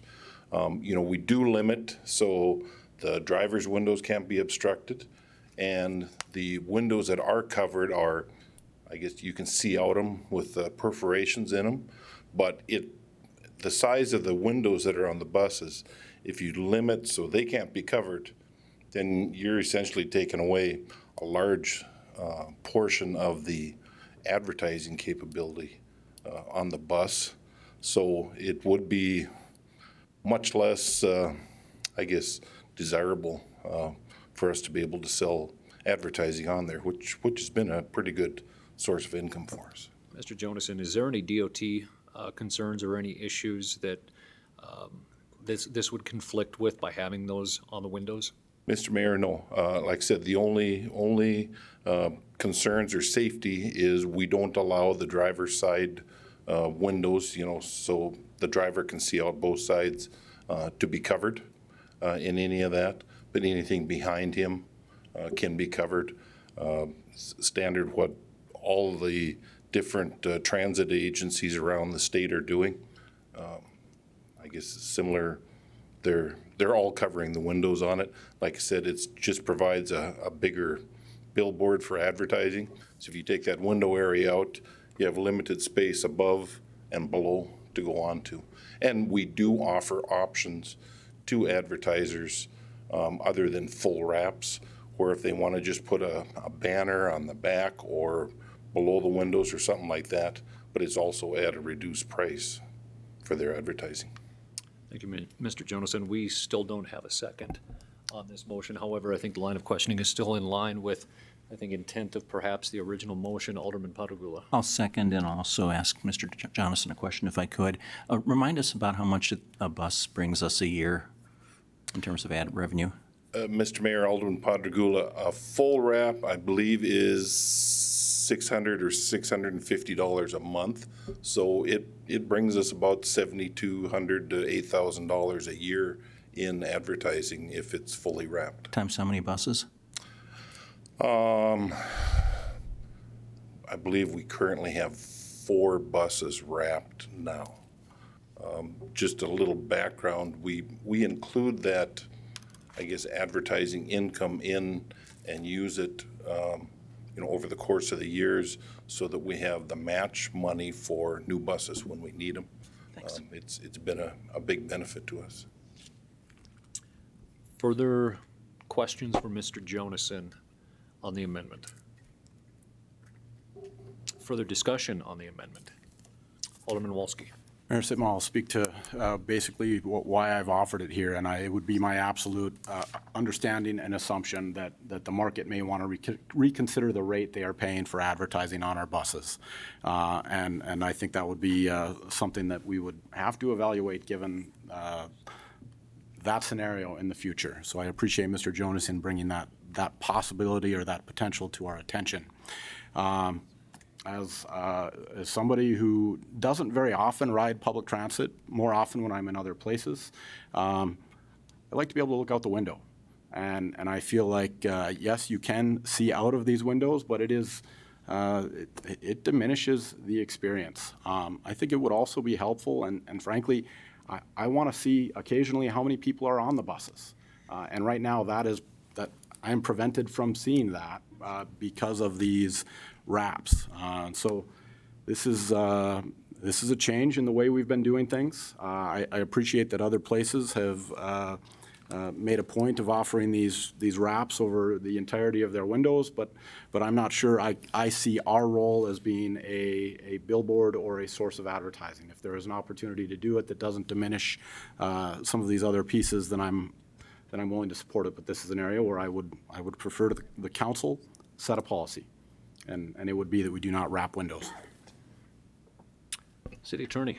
Mr. Mayor and members of the council, I think it might be more appropriate for the amendment to be limited to the item of the original motion, and then if the council wants to separately bring up the policy issue for future wraps, I think that would be more appropriate. Motion maker agrees. Does a second.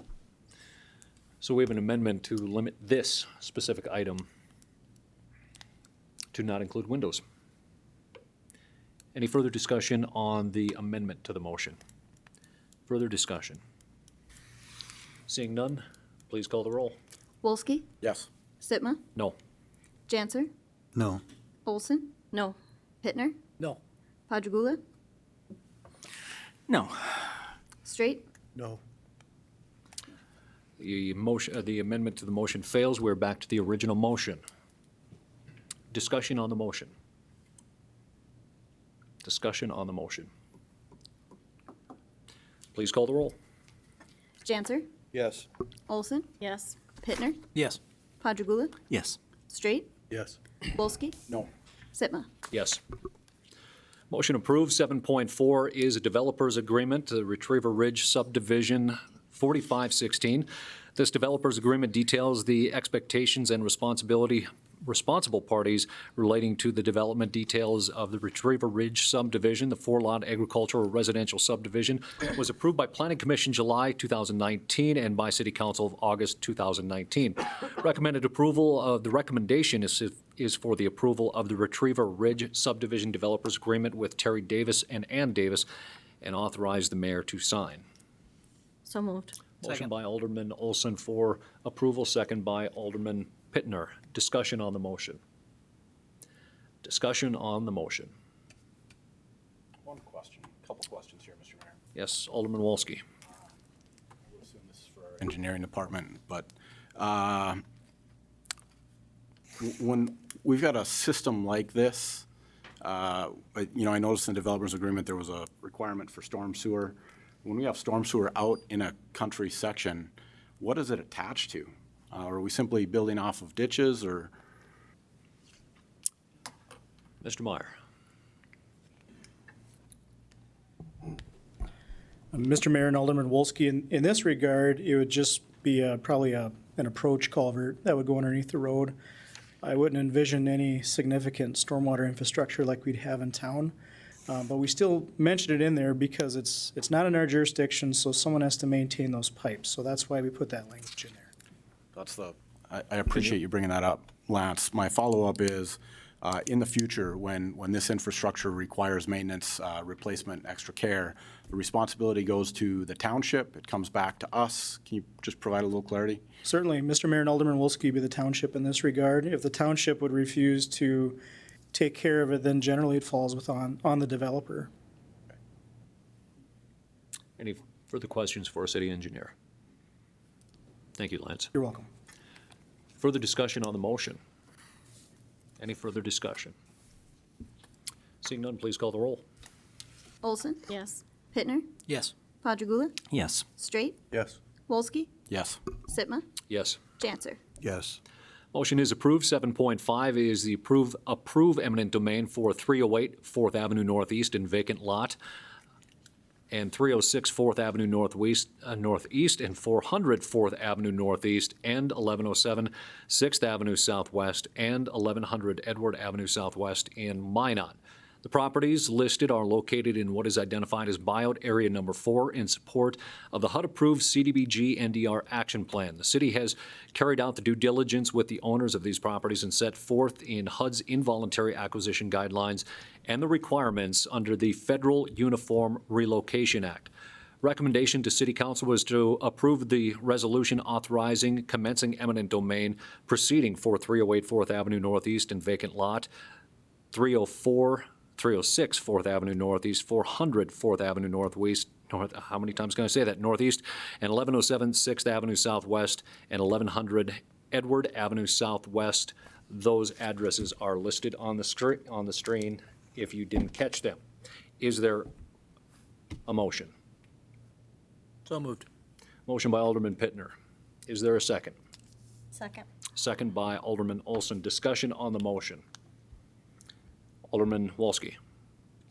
Mayor Sitma, thank you. Kind of a precursor to maybe some of the discussion coming for MI5 later tonight. These cases are becoming increasingly difficult. They're particularly difficult in a town like Minot where we know everybody and where we have relationships with the people in these circumstances. And so this is one that has been very difficult for me to consider. This project has to move forward. We need a resolution, and this is the next step in that particular pathway. But I just wanted to share that comment. Thank you, Alderman Wolski. Further discussion? Further discussion? Seeing none, please call the roll. Pittner, Yes. Padragula, Yes. Straight, Yes. Wolski, Yes. Sitma, Yes. Janser, Yes. Olson. Yes. Motion approved. 7.6 is approve eminent domain for 720 Second Avenue Northeast and number 19 8th Street Northeast in Minot. The properties are located in what is identified as Buyout Area 4 in support of the HUD-approved CDBG NDR action plan. Again, the city has carried out the due diligence with the owners of these properties and set forth in HUD's involuntary acquisition guidelines and the requirements under the Federal Uniform Relocation Act. The recommendation to council is to approve the resolution authorizing commencing eminent domain proceedings for 720 Second Avenue Northeast and 19 8th Street Northeast in Minot. Is there a motion? So moved. Motion by Alderman Janser. Is there a second? Second. Second by Alderman Pittner. Discussion on the motion. Any discussion?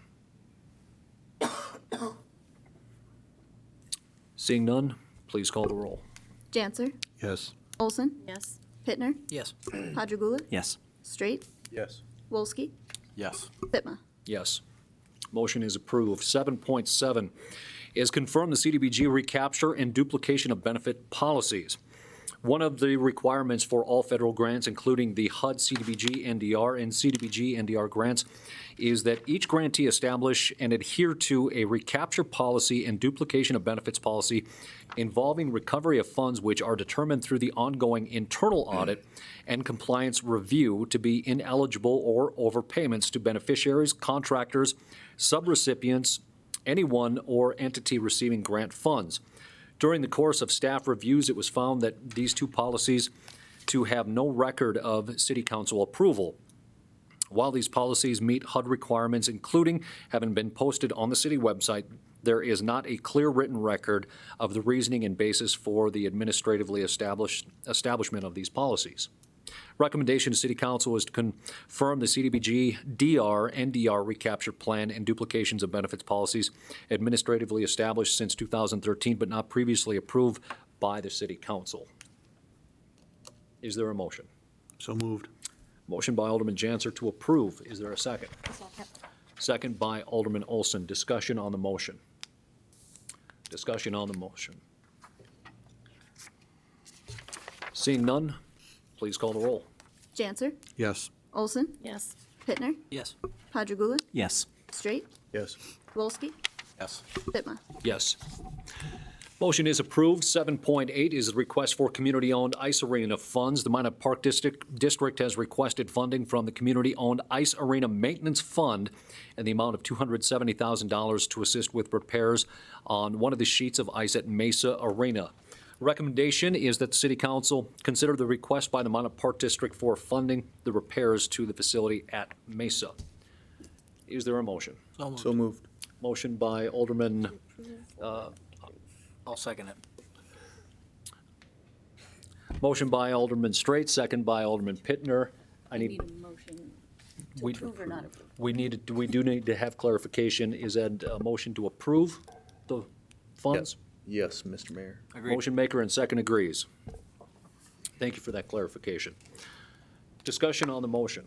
Alderman Straight. Thank you, Mr. Mayor. I'm supportive of this, but I'm also mindful of our the recent merger between the parks and the city, and I guess I have a question maybe possibly for Mr. Lakefield. I think there's going to be about $21,000 and some change left in this account, sir, and I'm wondering how much money is going into this account, how frequently, and if maybe we shouldn't, if the merger is taking place, is there a reason to keep the account open? I recognize we have facilities still at the state fairgrounds, but is it also worth consideration just allocating the additional $21,000 to the Park District and Xing out this account?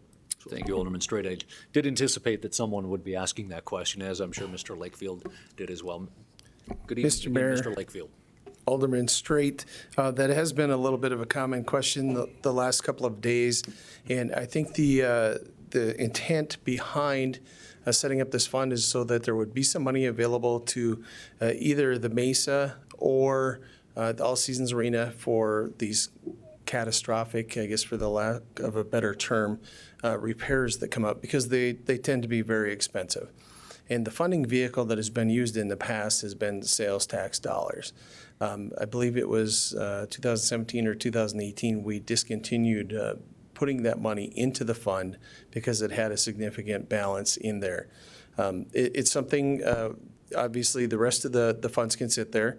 It's still not an insignificant amount, but if there were to be a large repair come up again, it wouldn't get them very far either.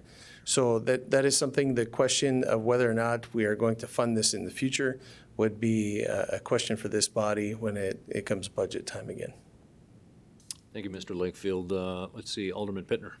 Thank you, Mayor. No, I had the same question for Mr. Lakefield, and again, I think that's a question maybe for the budget cycle to whether or not we want to set money aside for things like this, because people that come and use our ice, whether it be from Canada or the surrounding communities, they spend their money here, they generate sales tax dollars. So if we don't have those assets up and running, we can't generate those dollars. So again, I don't know if there's a right or wrong answer, but I think it's something that's worthy of the discussion. Alderman Janser. I would point out that this is working actually exactly like it is supposed to. I can remember a time when one of the ice sheets failed out at the state fairgrounds, and of course at that point there wasn't a mesa to turn to, and there was no fund, and so it ended up being sort of a consortium, I think, of the city and the county and the skaters group trying to scrounge up money from whatever sources they could to come up with the $500,000 or whatever it was going to take to fix that floor at that time. So fast forward, 5 or 7 years or whatever it was, another sheet of ice had the same type of problem, but this fund had been established and the money was there to simply hand it over to fix the asset. So I think this has been working. How we fund it, replenish it going forward, I guess, is maybe another question to look at. But I'm happy that there's $250,000 or more here to do this with, because otherwise we'd be like asking ourselves, well, where do we get this money to help with this problem? So, thank you. Further discussion regarding this amount of money towards this asset. Alderman Patagula. I also spoke with Mr. Lakefield, and he gave me the same answer earlier today. But I'm going to be supporting this. But I think the issue of what do we do with the further funding, which I think we shouldn't be doing anymore, since an independent body has, with taxing authority, has ability to raise funds. And the other issue is, what do we do with the 21 grand? Mark's right, but it's not going to go very far if there's a catastrophe. And I'd encourage the city administration to kind of rethink the balance. We get a little bit of interest on it, but I think it, in a sense, kind of a false promise that 21 grand is going to help anybody out. Maybe we absorb it back into our own activities or split it up or something, but it just kind of seems like a dangling thing there that's really not going to help a whole lot. Alderman Straight. Mr. Mayor, I guess I'd like to amend my motion to include the additional $21,000 in the Park District's request, seeing that I'm no longer going to be on this council moving forward, and that'll give you all a clean slate to start with, then moving into the budget cycle to decide what to do with. And I think it's more, to Alderman Patagula's point, that the money is needed now. Clearly, if the State Fair had a need to come forward, but it stands to reason that we just X this out currently and let you all decide in the budget cycle. Mr. Mayor, if I may, maybe it would just be clearer to suggest, and I believe the intent is to move all of the money to the Park District, because I believe the remaining amount is like $21,096, or it's an odd dollar number. So maybe it would just be clearer to allocate all of the money to the Park District. Correct. We have a motion to amend to allocate the remaining funds, all remaining funds out of that account, to the Park District for the fixing of the ice at Mesa Arena. Is there a second? Second. Second by Alderman Patagula. Discussion on the motion to amend. Alderman Straight. Thank you, Mr. Mayor. I'm a huge proponent, obviously, of the Community Facilities Fund, and I would hope that anybody that sits up here in the near future would acknowledge that that fund has paid huge dividends for this community. And I see what the Park District has done with the Mesa in particular. This is a huge community asset. Clearly, we are fortunate, to Alderman Janser's point, to have a second sheet, to be able to, a second, fourth sheet, or however we want to count them out, to be able to help out the Park District in the current need. But I think as a community member, we have a huge, very resourceful and well-organized Minot Hockey Boosters. And I think as I sit on Visit Minot and we talk about sports, I think I would love to hear from the Hockey Boosters of how we could possibly lure more tournaments here, to put heads in beds, to get sales tax revenue. And that's my intent tonight. The city of Minot has come to the table and helped out when we can, and we're trying to do our part. And I would love to hear that moving forward, sir. Any discussion, any further discussion on the motion to amend? Alderman Pittner. Thank you, Mayor.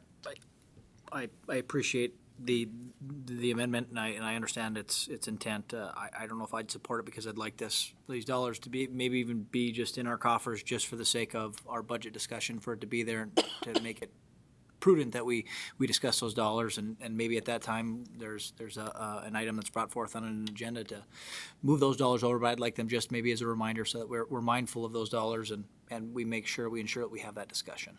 That would be my reason for not supporting the amendment. Alderman Walski. Mayor Sitma, speaking directly to the amendment, I think I'm going to support it. These dollars were set aside specifically for this purpose. There is a demand. While the Park District's dollars are technically not the same as our dollars, they are all our taxpayer dollars.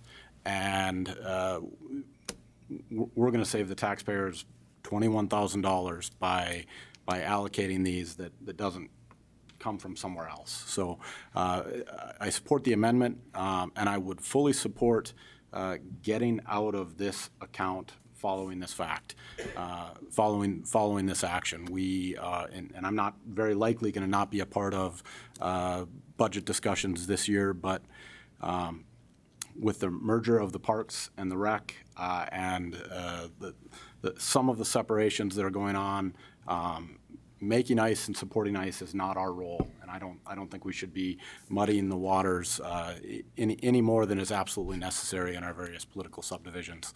I think this is the responsibility of the Park District, and once we take this action tonight, I would prefer to see us finished with it. Alderman Janser. I guess I would go back to sort of what the original intent was here. And that was, I believe, to create community-owned ice arena funds, which essentially were within our control, to take care of these kinds of issues, regardless of whether the ice was out at the Mesa or whether it was out at the state fairgrounds. And it seems to me like if we, clearly, there's always been kind of those two locations. And so if we decide that, the Park District is the sole organization related to ice, it concerns me that we're sort of changing a long-standing policy, and I guess I'd like to give that more thought than to simply jump at this opportunity to give away $21,000. So I'm going to oppose this amendment. Alderman Pittner. Thank you, Mayor. Just wanted to, again, reiterate that it may be the right thing to close out this account. It may not, something that was brought to our attention earlier by City Manager Barry, to be mindful of the funding mechanism of some of these projects. And this is funded, and I can be correct if I'm wrong, through sales tax. We set these funds aside from sales tax. And I don't know if anyone from the parks would want to speak to this. They may not have an opinion. Again, plays to the fact that we may need a deeper discussion on this. But to take this mechanism out of place from sales tax dollars being set aside for catastrophic events like this to some of their assets that generate sales tax. I don't know if they would be receptive to that. I don't know if it's our responsibility to protect their assets, but it's also an asset of the community that I believe that we need to be mindful of. And since their sales tax dollars are not property tax that fund this account, I just feel like a deeper discussion, maybe a budget discussion would be warranted. So again, I won't support it. Further discussion on the motion to amend on all funds left in the account. Alderman Patagula. I would second Alderman Janser's sentiments, and I think as a matter of fairness, we probably should ask the All Seasons Arena people, if they have any projects coming. I very much agree we should be out of this business, but I think we should take a little bit closer look and think it through a little bit more and ask the other ICE people before we completely dispose of this money. So I agree we should be out of it, but I'd like to kind of think about it a little bit further and consult with them. Further discussion on the motion. Further discussion on the motion to amend. Again, the motion to amend is all remaining funds within the account balance for ice repair. Please call the roll. Straight, Yes. Wolski, Yes. Sitma, Yes. Janser, No. Olson, No. Pittner, No. Padragula. No. Motion to amend fails. We're back to the original motion of $270,000. Request from the Minot Park District for repairs at Mesa. Further discussion. Alderman Pittner. Thank you, Mayor. Just one quick thing. Nothing has to happen tonight, but if maybe representation from the park board would want to reach out to what their feelings are on this, or the Mesa, or us, vice versa, just to get input on this so that it is a part and we have that information for our budget discussion. Alderman Straight. I guess, Mr. Mayor, that I think you all have been paying attention, but we've capped the Community Facilities Fund. There's no new dollars going into this account. This has been capped. The money's currently going, I think the hope is that once the NAS project is done, that this body will entertain an idea of allocating the money back into a Community Facilities Fund. But as it stands right now, we have a need. And so that was my rationale for us to just sit on the money when there's a need there for $21,000. I understand that. I just don't understand the rationale, I guess, in keeping $21,000 just so we can have a marker to have a budget discussion later when the need is great and it's present, and that's what this money was set aside for. So I'm supportive, Mr. Mayor, obviously. Further discussion on the motion. Further discussion. Seeing none, please call the roll. Straight, Yes. Wolski, Yes. Sitma, Yes. Janser, Yes. Olson, Yes. Pittner, Yes. Padragula. Yes. Motion is approved. 7.9 is the revised alignment for the Mouse River Enhanced Flood Protection Project Phase MI5. The revised suggested alignment for the MI5 phase of the Mouse River Enhanced Flood Protection Project is going to be presented to us tonight for possible consideration and possible approval. We have Director Jonason, who's also part of the Souris River Joint Board, as well as some engineering help. Good evening. Good evening again, Mr. Mayor, members of the council. Yes, like you said, we have a presentation for you tonight. As you recall, back on January 21st, we brought you a revised alignment for MI5. That went out for public input. We had a good turnout on that. And tonight, Mr. Bentz, Jerry Bentz is back with Houston Engineering. They're the design firm for this phase, to give you a brief update on our findings of that and why we're recommending the council move ahead with this revised alignment. Mr. Ackerman, our administrator for the joint board, is also here, so if there's any questions we can answer after Mr. Bentz's presentation, be happy to take them. Good evening. Good evening. Thank you, Mayor, members of council, for the opportunity to present again on behalf of the Souris River Joint Board. I'll keep this relatively brief. We'll do just a little recap as far as what we went through at the January meeting, talk about the public outreach that we've done since that time, and also to cover any, some small modifications that we've made to that plan, and then ultimately give you a little update on the path forward and then open it up for questions at the end. So for the public, certainly members of this body are aware of it. With the pending floodplain and existing flood risk, the Service River Joint Board has been working fairly diligently on stringing together reaches of flood protection along the north side of the river. So on this map just shows the existing projects that are completed, as well as those that are ongoing in phases 1, 2, and 3 on the north side, as well as the work that was done on Highway 83 and Broadway when those improvements were done. Those reaches, what we're looking to do is to couple those with the reaches that are currently under design in Teresita Vallejo, the Maple Diversion, and then importantly on the east end, MI5 or the Northeast Tieback. The reason that that the Northeast Tieback and the other phases are so important is that with the stringing together of those project reaches, we will be able to successfully remove the pending floodplain from the north side of the river. So as we look at the MI5 area and reach, certainly it's a little different portion of Minot from the standpoint of how it survived during the 2011 flood event. So just an aerial imagery showing the flood of 2011. So this neighborhood with Broadway kind of just left of center, 3rd Street crossing near the center of the slide. And you can see the protection that was put in place. Really one of the largest areas, I guess, in the valley that was protected successfully.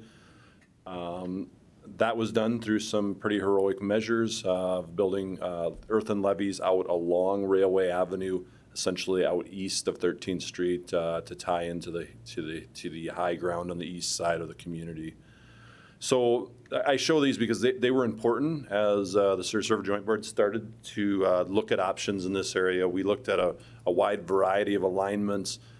Definitely early in the process, impacts to existing property was one of the largest items that we were trying to avoid. So as we looked at various alignments, we came with a solution. We showed that to you at the January meeting, which was going to pull that protection to the south side across the railroad tracks with a couple of crossings there.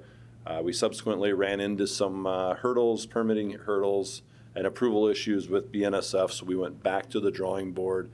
And at the January meeting, we presented this revised concept that was our preferred alignment at that point, all things considered.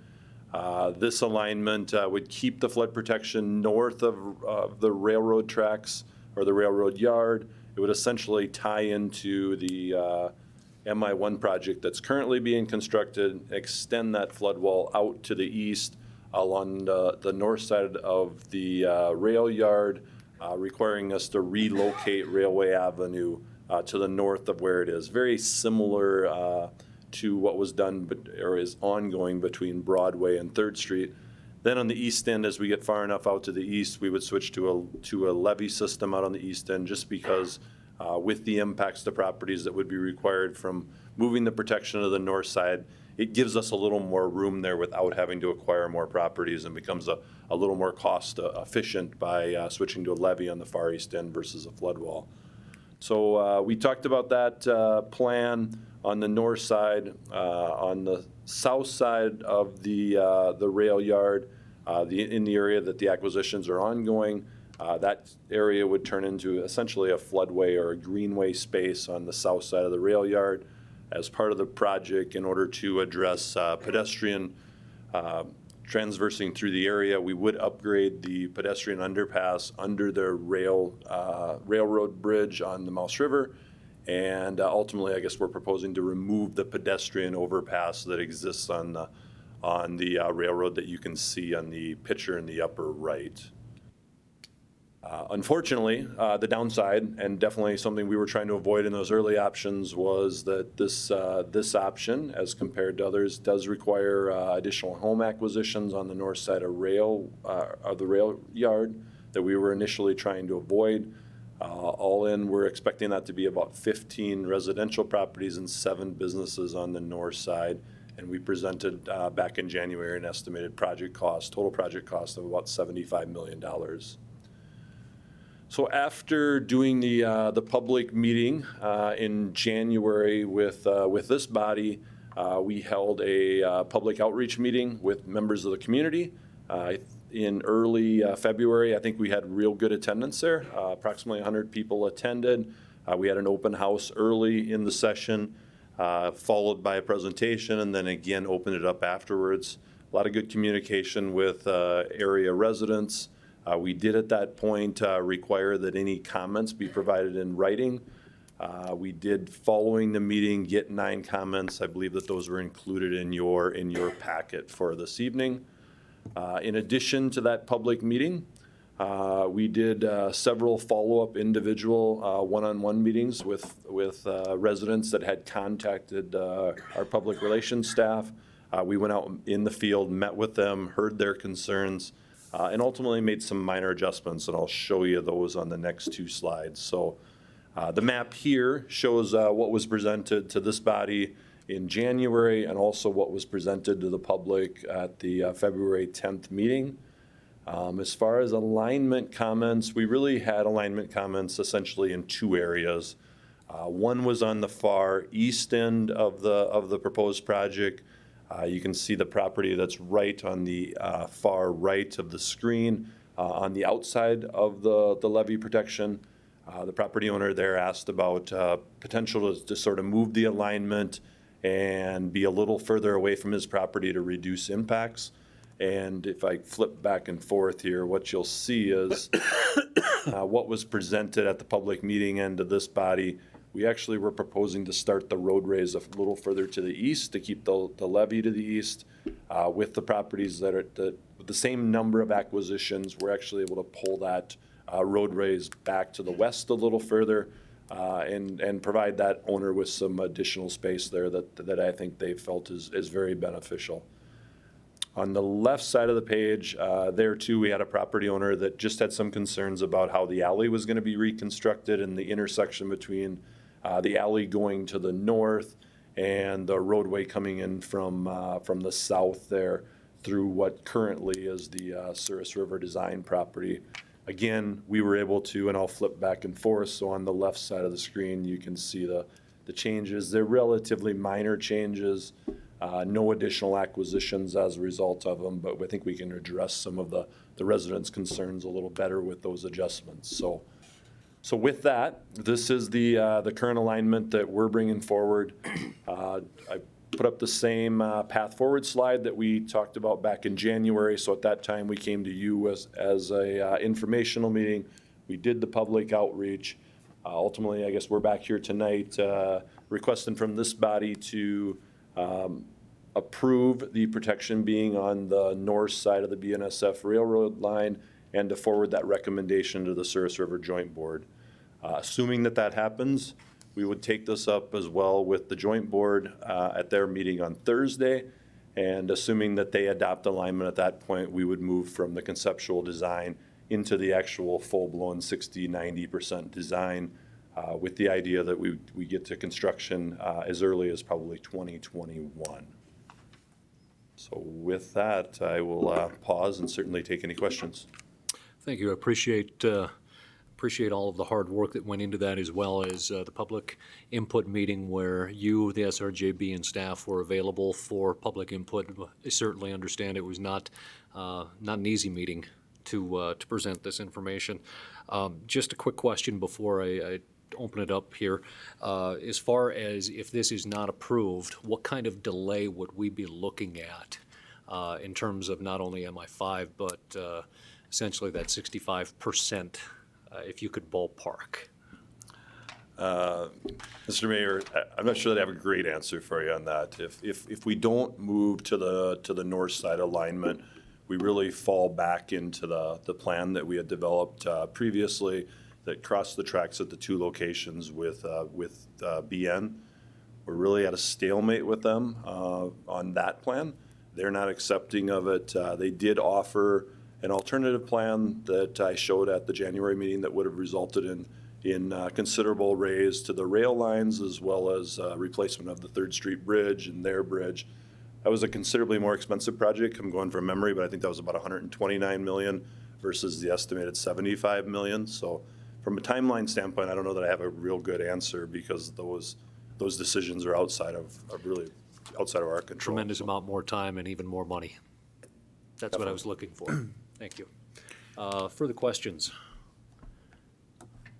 Alderman Pittner, I think you had your hand up. Okay, yep. Thank you, Mayor. Mr. Bentz, I again appreciate the hard work and I appreciate you guys reaching out to citizens and doing all the outreach. It stuck out to me about 15 homes with constructing a flood wall, and was an earthen dike considered, and maybe a second part of that question, how many homes would have to be acquired to do that, or did you guys just say no? That's more acquisitions. We're going to nix that from the get-go. Yeah, Mayor, Alderman Bittner, we did look at a levee along the entire reach, and really I think you can visualize it pretty well if you look at the slide that I have on the screen right now. You know, switching to a levee there becomes a lot wider footprint. So with the wider footprint, we would have had to push the road even further to the north, and we would have ended up having to acquire at least one more row of homes, if not two in some areas. So the social impacts would be much greater with that. We also did some very early cost estimating, and from an economic standpoint, there wasn't really any cost savings because the less expensive levee was offset by additional cost to acquire more homes. So we really feel like this provides a equal project at a relatively equal cost with less social impacts. Alderman Wolski. Mayor Sitma, thanks. A couple initial comments here on process. One, I feel like our process has been evolving and improving along the way. I want to offer a comment to keep us improving, which is when we have comments coming in from the public, and I'm glad to see them here tonight, I would also like to see our responses to them. I want some assurance that these folks have had their questions answered. Now, it sounds like you guys have dealt with that largely in person, which is great. But I think it's, you know, when there's information presented to us regarding a very difficult decision like this, I think the community needs to see in writing how we have treated some of these very significant and I think appropriate and germane comments to the larger project. Jerry, I want to challenge an assumption that seems to be built into the current preferred alignment. And I want to try and figure out where it came from, because if asked my opinion on this particular assumption, I would probably choose differently than the project seems to have assumed, which is, why do we have to keep Railway open during a flood fight event? And could we split Railway Avenue in two and put the wall right down the middle and not have to buy out properties? Mayor Sitma, Alderman Wolski, probably I'll just slide back to one slide that may be getting you to where you're at there, Alderman Wolski. So the image here is where the levee would sit in the the flood wall would sit in the upper right relative to the existing street corridor. So things I think that you have to keep in mind a little bit in doing this is the image in the lower right is essentially what that flood wall looks like. So although we see just the line going down the middle, beneath that is also the footing, which is generally in this project going to be somewhere in the 30 to 40 foot wide footing down there. So in order to get that flood wall footing in the ground, we've also got a series of public utilities that run along there. So we've got water, sewer, a force main that runs through that area that also has to fit in that street corridor. So although our drawings definitely don't show that in detail, adjacent to the flood wall, we've also got these other public utilities that have to fit in there. And if we were to run the flood wall down the center of the street, the footing's going to really eat up a lot of that room for the utility corridor that I think would cause us trouble and ultimately result in us having to move that utility corridor to the north and acquire the homes anyways. So I just think that's something that's maybe you don't see when you look at it, is all of the utilities.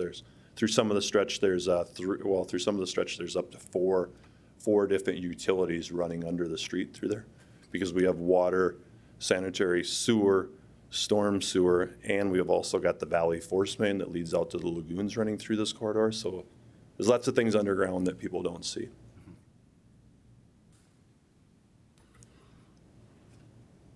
Those are my questions. Alderman Straight? Thank you, Mr. Mayor. Mr. Bentz, the question has been raised before, and I've heard the response, but I think the public is curious. Why don't we claim eminent domain on the railroad? With that one, Mayor and Alderman Straight, I'm going to defer to the administrator for the Service River Joint Board to answer that question. Good evening, Mr. Ackerman. Good evening, Mayor. Thank you for the easy ones. I guess the question regarding eminent domain, I'm not going to get into specifics on this. If you guys would like to, we can go into some sort of a privileged or executive session where I can share opinions from our attorney on this, but because we're in ongoing discussions and negotiation with BNSF, I'm going to keep it pretty high level. We, the public, do have the authority to condemn property for public uses. However, the railroads also serve a public use, and that use is interstate commerce. Okay, so Congress has granted the railroads incredible and vast authority with regard to condemnation rights as well. So it is entirely conceivable that we could go to court, we could condemn the railroad can come back and condemn us. So it's a complex question. The answer is not simple. It is something that we did consider, though. Ultimately, we feel like the path forward is the one that Mr. Bentz has laid out for you. Continue. Thank you, Mr. Mayor. Mr. Ackerman, Mr. Bentz, we've had these conversations for a couple of years, so I've asked these questions. I just think it's important that the public hear them. One other question I want to ask, because I'm very mindful of my hypocrisy sitting up here tonight. I'm mindful of what I approved earlier tonight in terms of eminent domain. I'm very mindful of having a principled opinion that you feel is not just principled, but also representative of the people you represent. And so I want to ask one question, just because I took the time. I wanted to meet with a BNSF official. Do you both feel that over the spectrum of these last number of years that they have been operating in good faith, as we have spent considerable time, considerable resources, that were they clear at the beginning, like, we're not going to participate, or were they participating? I think large part what we've been told, thanks to Senator Hoeven's office. I'm just curious of an opinion on that, because I'm going to frame out my future remarks somewhat based on that. Mayor Sitma, Alderman Straight. I guess maybe to frame this a little bit differently, if BNSF were to choose to not operate in good faith, I don't think they would have committed the staff resources to have kind of endless conversations with us over the last almost 2 years about this particular project. I think the project that is framed out in the build grant, as they evaluated it, they felt like their appropriate investment level was $2 million. From an economic standpoint for the flood control project, that doesn't make sense, because we have another alternative that's available to us that is, $50 million cheaper. So that's really why we're back talking to you. Thank you. Mr. Mayor, if I could, just one more. Any further questions? I have one more comment. Okay. Just in lieu of that comment, it's incredibly important that the public be aware, and because we're talking about a $30 million kind of change order, well, $4 to $5 million in additional costs. There's an additional time and the delay and the engineering costs that Houston Engineering has, we, the taxpayers, have paid for it. And I think that as we are stewards of dollars moving forward with how we deal with the railroad, we have to be incredibly mindful of that fact. Are we not just voting tonight on taking people's additional homes and the businesses, but we've also lost the time, we've lost the dollars. And I think moving forward, and I'm well aware that, my family and those of us on the East, we're in future phases. But I think I just want to make that known, that we have to be sure moving forward that we are spending dollars, we are designing at a level. I trust you both incredibly well. I am by no means trying to disparage you or the joint board, but when it comes to millions of dollars on the line and homes and realities, Jerry, I heard you say social impacts, we have to point these things out. And it is true that BN found a value of $2 million for a project that was going to cost $128 million. We've also lost additional couple $1 million probably, and correct me if I'm wrong, probably in the design of this project, of this particular phase, by them ultimately finding that this isn't of value to them. So, Mr. Mayor, I'm struggling with my principled opinion versus what I feel is in the best interest of this community without seeming like I'm a bigger hypocrite when I vote on this. So I just want to state those realities because I take it seriously.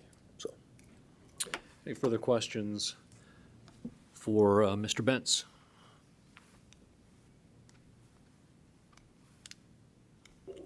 As always, again, we appreciate the hard work that has gone into this and understand that it's a noisy task going through with design, understanding social impacts, and doing the best to limit those and minimize them. Thank you both. Appreciate it. Alderman Pittner.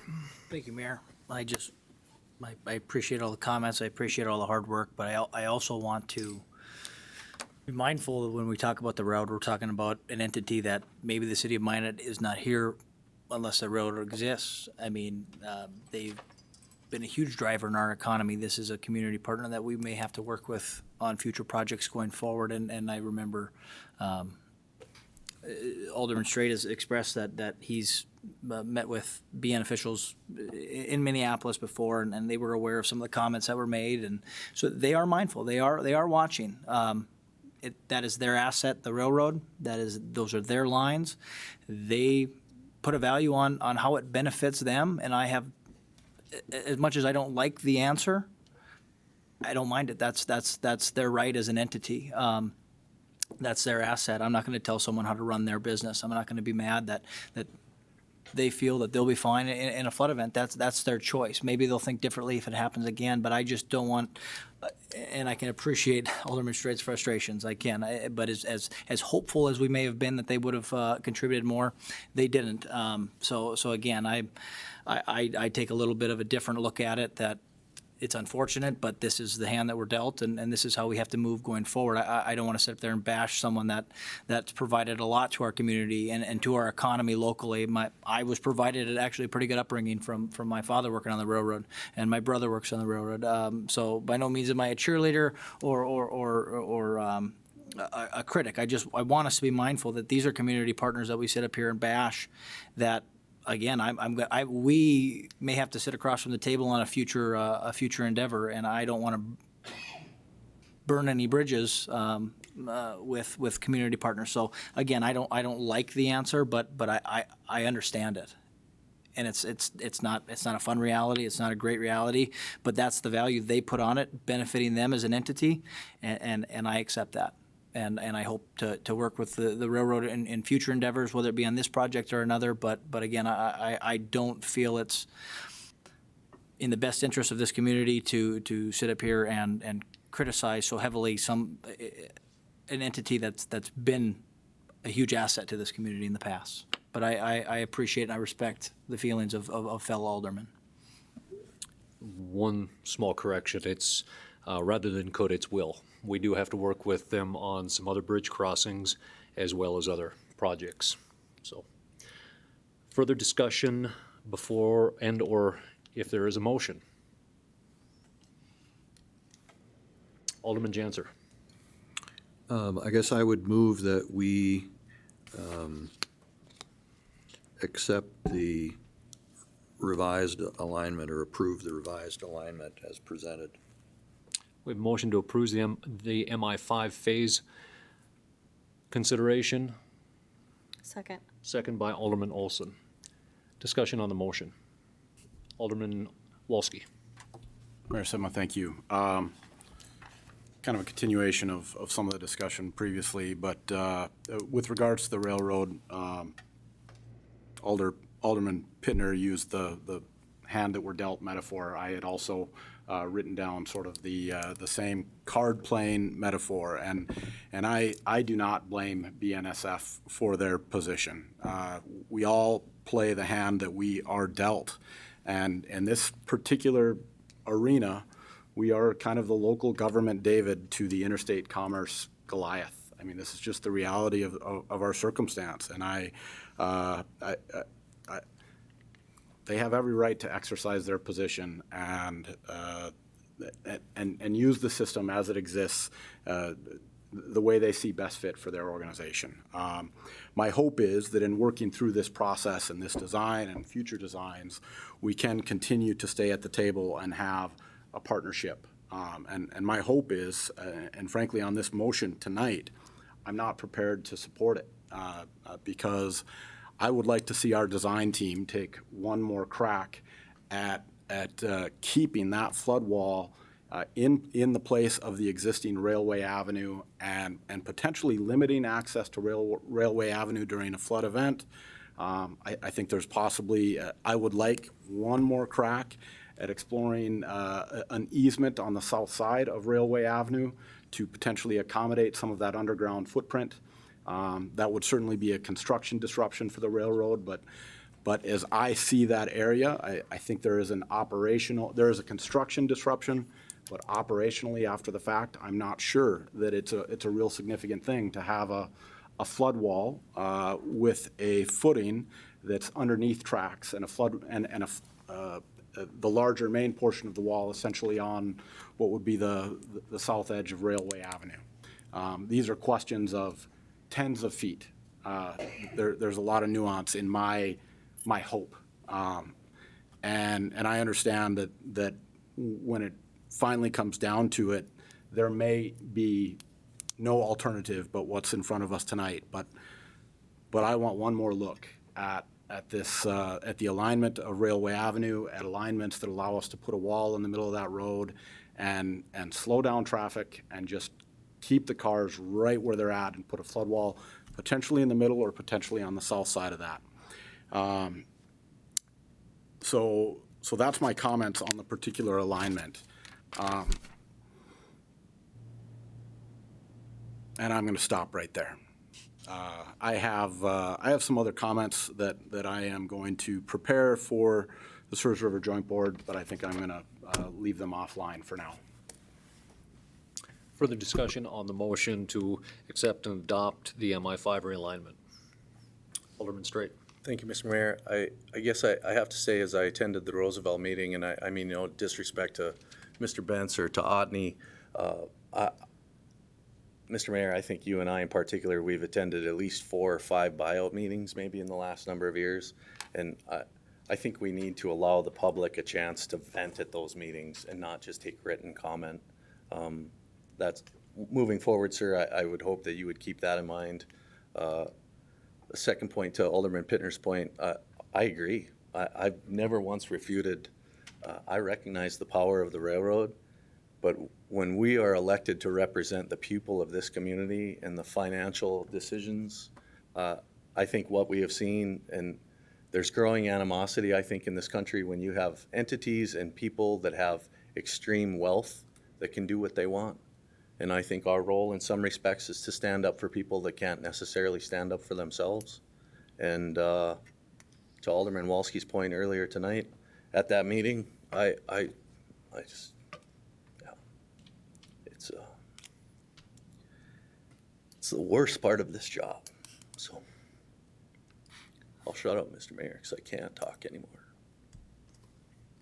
Alderman Pittner. Thank you, Mayor. I was wondering if Mr. Bentz or Mr. Ackerman could maybe speak to Alderman Wolski's possible request to take another crack if they feel that's appropriate. Not to say that you guys haven't vetted all of the options, or what kind of delay that would instill to look at a project like that. Mr. Mayor, Alderman Pittner, Alderman Walski, I think it's something that we can definitely take a look at. We'll consider a comment, and we're going to address that comment. So we will take a look at it and get back to you. For clarification, we're still on the motion for adopting the MI5 realignment as presented tonight. Alderman Wolski. I'm not quite done, but my comments are not going to be controversial. But I do want to highlight the fact that one thing that's changed from the alignment that we were presented with in May of 2018, which initially had a track crossing just to the east of the river and then a second track crossing further to the east. One thing that's changed is we are no longer crossing the tracks. And BNSF, that's a benefit to the railroad in terms of what we are contemplating tonight as an option versus what we had previously contemplated. Now, it's maybe not as much of a benefit as the rebuild the 3rd Street Viaduct and raise the tracks and rebuild the railroad bridge version, but it's my belief and assumption that the railroad is going to be an economic beneficiary of our flood protection plan. And as we talk about our partnerships with them in the future, I want to encourage our team to don't be shy and don't hesitate to talk about the benefit of this project to BNSF, because I think, given the circumstances of the project, we're delivering real, tangible, economic dollars and cents that are coming to that organization by keeping this project on the north side of the tracks. And I think it would be helpful to understand those benefits that are being provided, and so we can make that case as we seek them and invite them to be a partner in not only MI5, but all our future phases. Further discussion? Further discussion? Again, the motion is to accept and adopt the MI5 realignment as presented tonight. Please call the roll. Janser, Yes. Olson, Yes. Pittner, No. Padragula, Yes. Straight, No. Wolski, No. Sitma. Yes. Motion is approved. That takes us to the end of our actionable items. This does take us up to number 8. This is personal appearances. This is an opportunity for anyone who wants to speak on any item that was either on or not on our agenda. Again, this is open for personal appearances. Any person to come and speak on any item that they wish to. Seeing none, that takes us to the miscellaneous and discussion items. Alderman Straight. Mr. Mayor, I just wanted to take a quick moment and recognize Jasmine Schultz and her Change Network program. It was called Fight February Blues. It was a number of events that went on over the course of the month, Mr. Mayor. As you know, Alderman Padragula and myself have sat on your Committee on Addiction and former Mayor Barney's Committee on Addiction, and oftentimes I look at increasingly that the government is not going to solve people's problems. And this was an example where I was encouraged by the youth and some people that took an initiative to talk about the struggles that they face over the winter months. And it was a really creative, a really fantastic event. And I just really wanted to recognize Ms. Schultz, because someone who's not a part of your committee, sir, but kind of recognized the need and stepped up. And I think we need to recognize folks like that every now and then. So thank you, Mr. Mayor. Absolutely. Alderman Janser. Thank you, Mr. Mayor. I would just like to say that, sometimes it's important to recognize that we live in a good and generous community. Subsequent to the fire in the apartment complex where 25 or 7 folks lost their household goods, there's been a terrific effort in the community led by the YWCA and some others to find clothes and basic household necessities for those folks and have them find a place where they can live temporarily in transition or permanently. And I just want to call out the folks who've been involved in that. Some in front of it, some just silently working to make things better for those fire victims, and certainly also thanks to our fire department that poured a lot of water on that building and tried to keep it under control so no other structures were affected. Thanks. Absolutely. I will second that, Alderman Janser. Thank you. Alderman Wolski. Mayor Sitma, kind of a new topic occurred to me this morning, but as we contemplate recycling, we have a new opportunity to gather some data that we previously haven't had in the past. And so with Kalex discontinuing their recycling operation, that struck me as a system change that might allow us to get at least a little picture of what was previously being recycled. And so as a request from Dan and Jason over the next couple months, I would like to have a sense of, or invite you guys to kind of keep an eye on if there is a significantly larger or a statistically measurable or amount of new trash coming into our landfill based on past trends, et cetera. I think that would be information that's worth having a sense of as we evaluate recycling. Thank you, Alderman Wolski. Any further discussion items? If not, lastly, I just do want to make a couple of very short comments here regarding the public comment here, seeing as it did create a bit of an air of unease earlier in this evening. Of course, when it comes to public comment, I think most often we err on the side of accepting public comment when it comes to issues that impact the public and have a direct effect on their lives and to the operations that might impact them within their own neighborhood, their own daily lives. When it does come to the administration, especially the subordination management of city employees, I think that is where it is our jobs to maintain, I think, that level of management within the dais so that we don't create that air of trying to undermine all management positions within all levels of staff. So the explanation of why I felt it necessary to keep the decision on the dais without public comment. Any further discussion? If not, number 10 is adjournment. Alderman Janser. Second. Motion to adjourn by Alderman Janser, second by Alderman Pittner. All those in favor say aye. Aye. Aye. All those opposed, same sign. We're adjourned. Hey Minot, 2020 is the year for more. Yes, it's the U.S. Census season, and with it, Minot could see more. More opportunities for business. More federal funding for roads, for our schools, and for our community. Take part in something more. Take the census. Because for us, more means more. Visit minotnd.org to learn more.